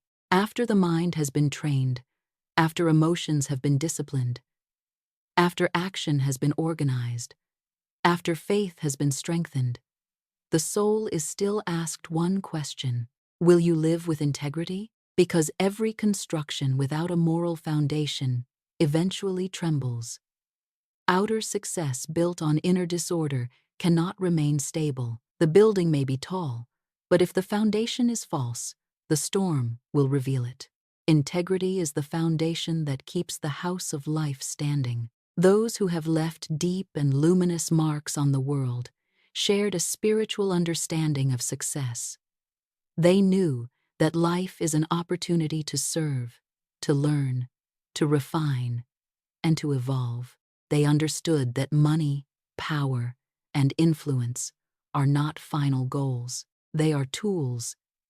They must be placed in service of something higher. Prosperity then ceases to be about having. It becomes about transmitting wisdom, transmitting courage, transmitting faith, transmitting steadiness, transmitting the example of one who has conquered the lower self and chosen the higher word.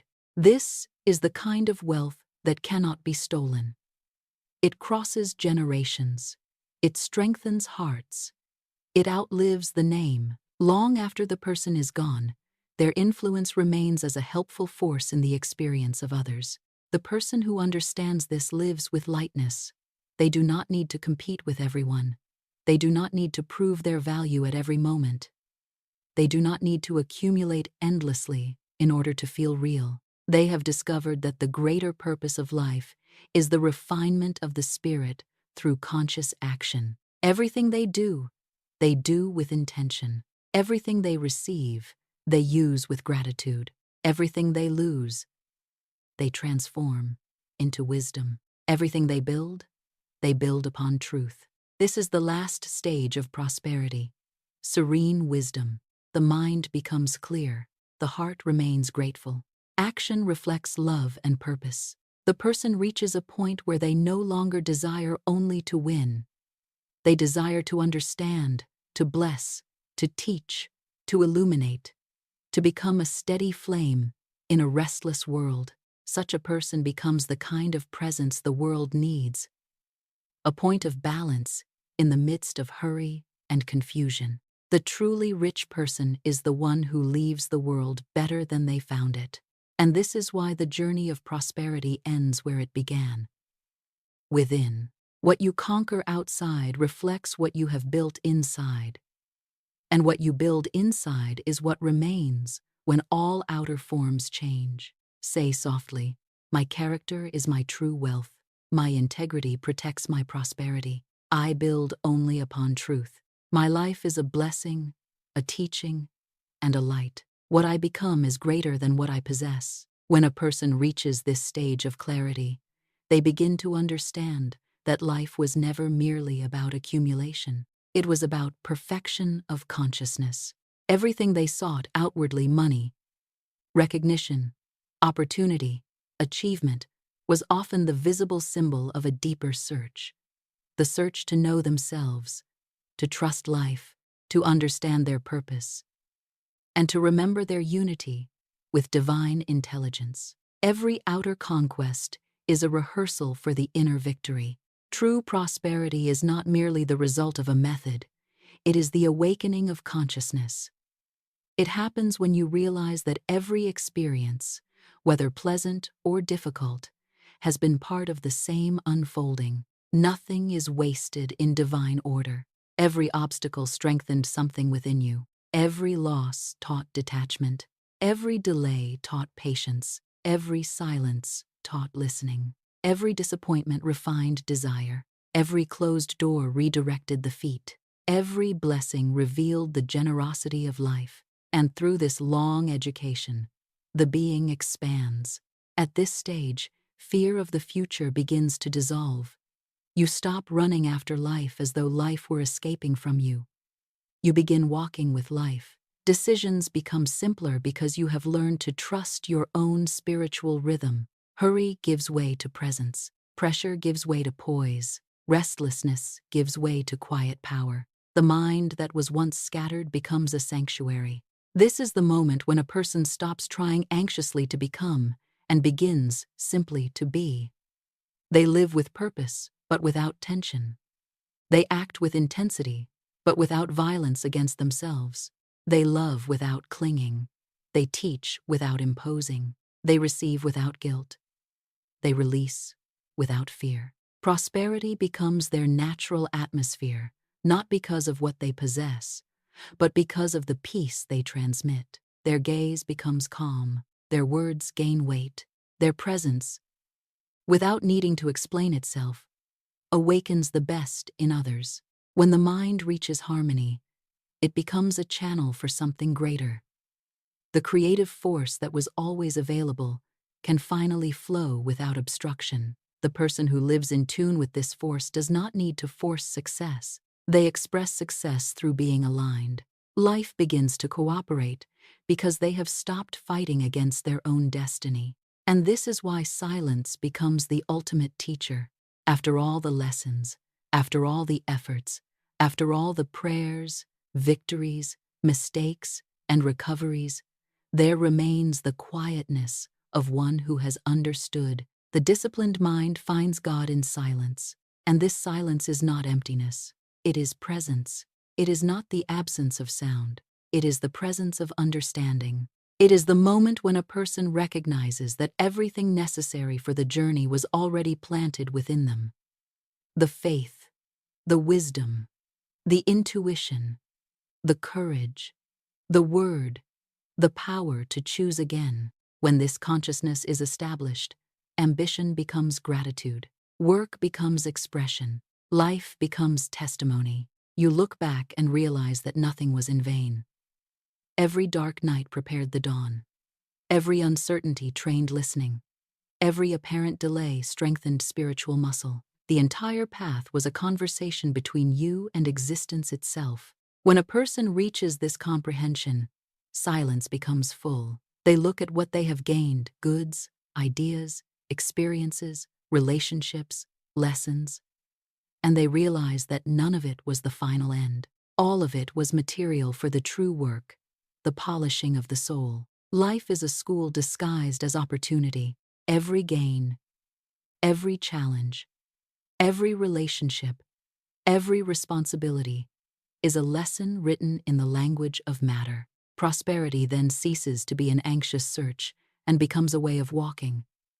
The person no longer chases results in panic. They attract results through coherence. Simple days regain their sacred value. Ordinary tasks become expressions of presence. Quiet service becomes more beautiful than visible applause. They realize that serving with love is more important than impressing. That time used with purpose is worth more than time spent in hurry. That true security comes from a mind at peace with its own conscience. This serenity makes the person free. Free from the fear of losing. Free from the need to be approved. Free from the comparison that weakens so many hearts. Freedom does not come from possessing everything. Freedom comes from no longer needing outer things to feel whole. This is spiritual self-sufficiency. It is the recognition that you are complete in essence, and that everything the world offers is a temporary expression of the completeness already rooted in spirit. From this state, compassion grows. You begin to see others differently. There are fewer enemies and more souls at different stages of the same journey. You understand that everyone, in some way, seeks peace, meaning, safety, love, and a place in the divine order, so you begin to act with kindness, not from weakness, but from strength.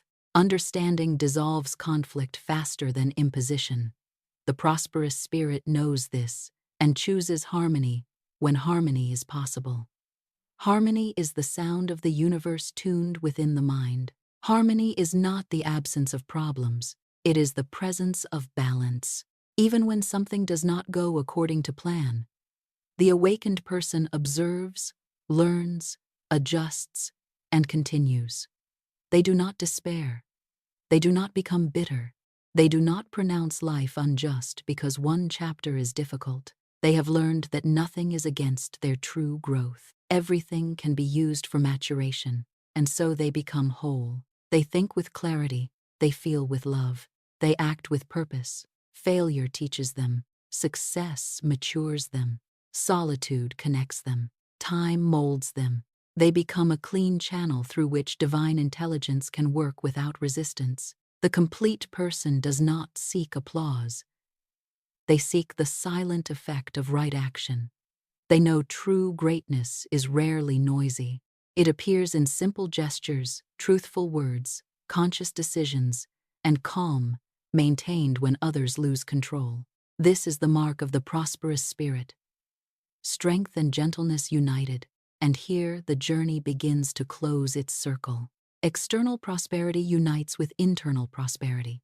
Action unites with contemplation. Faith unites with reason. Human effort unites with divine guidance. The person becomes a bridge between the visible and invisible, between the earthly and the eternal.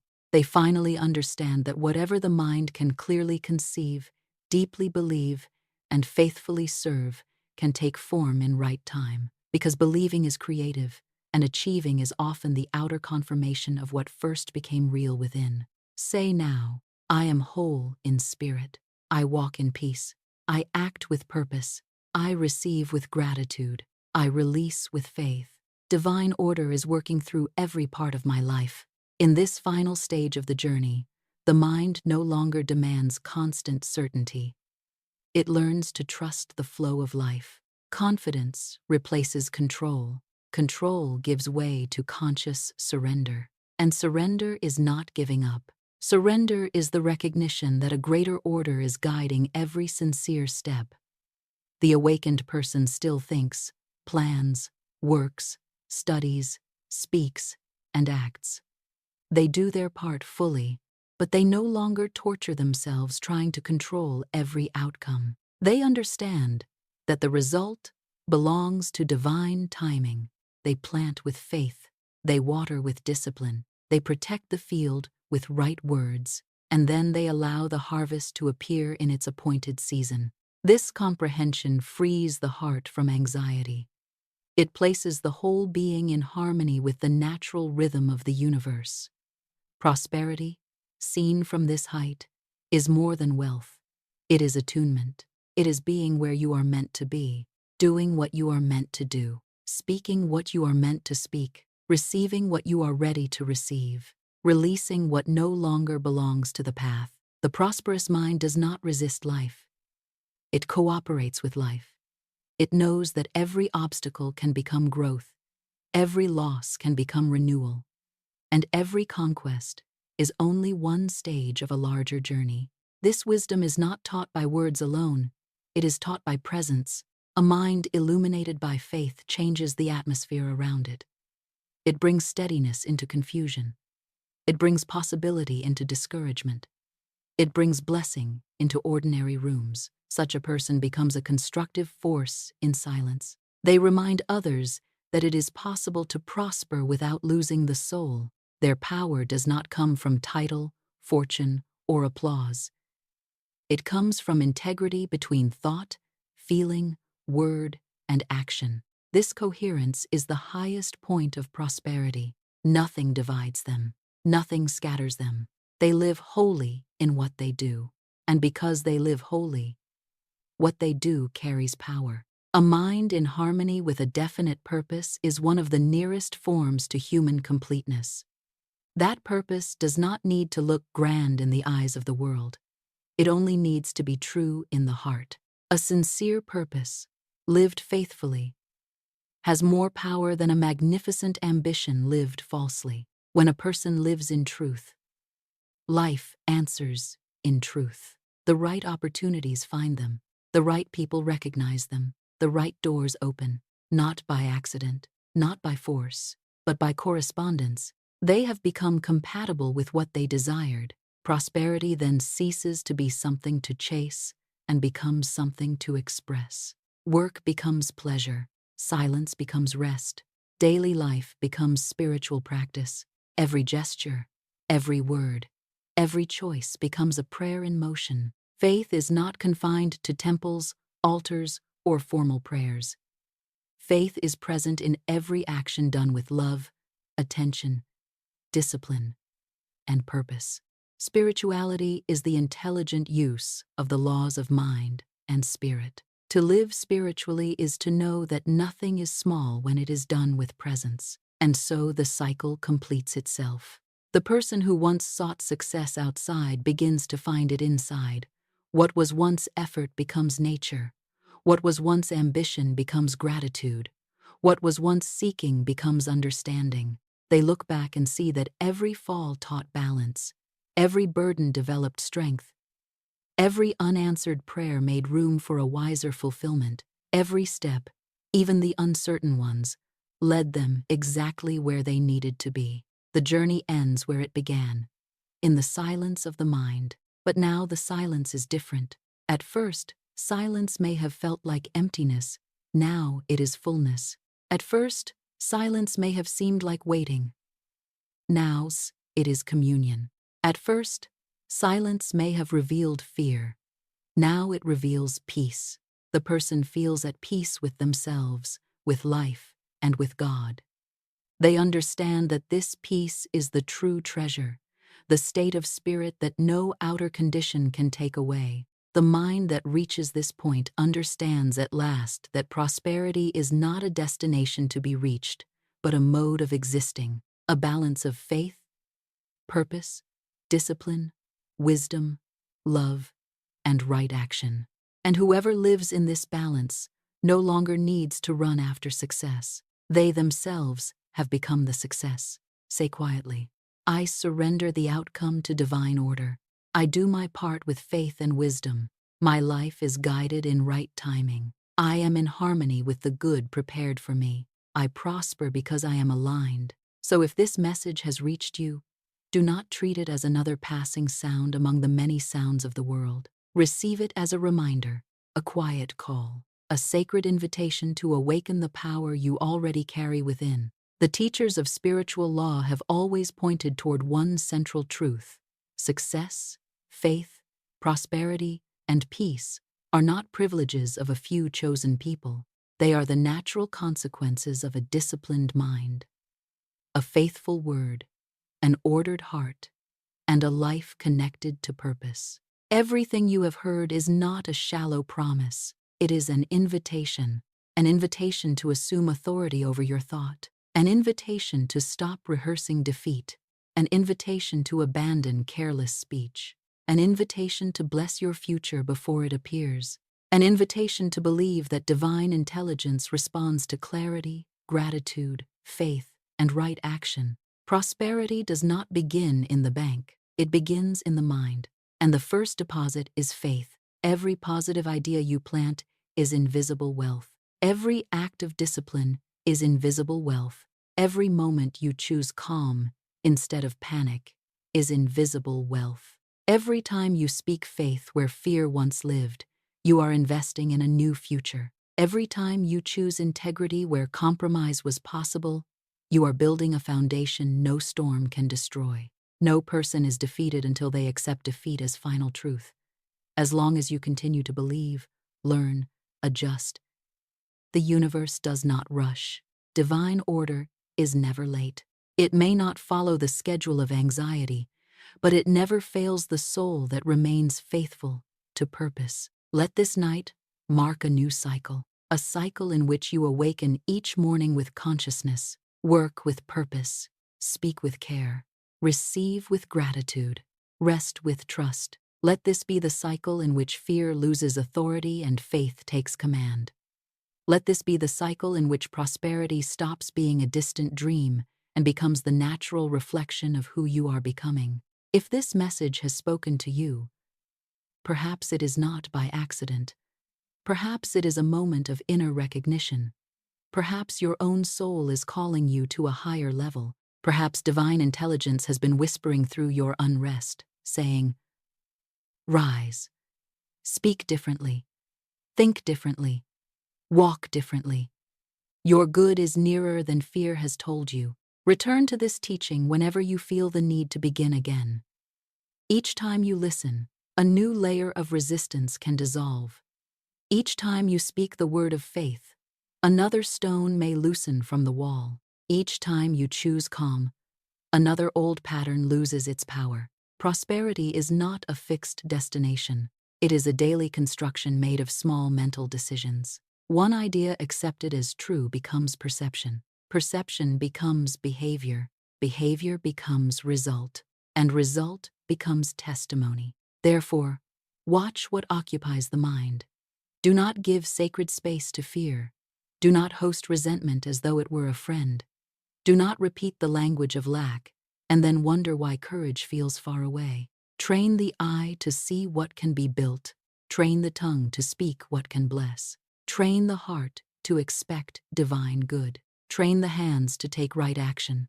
Every adversity carries a hidden seed. The prosperous mind looks for that seed.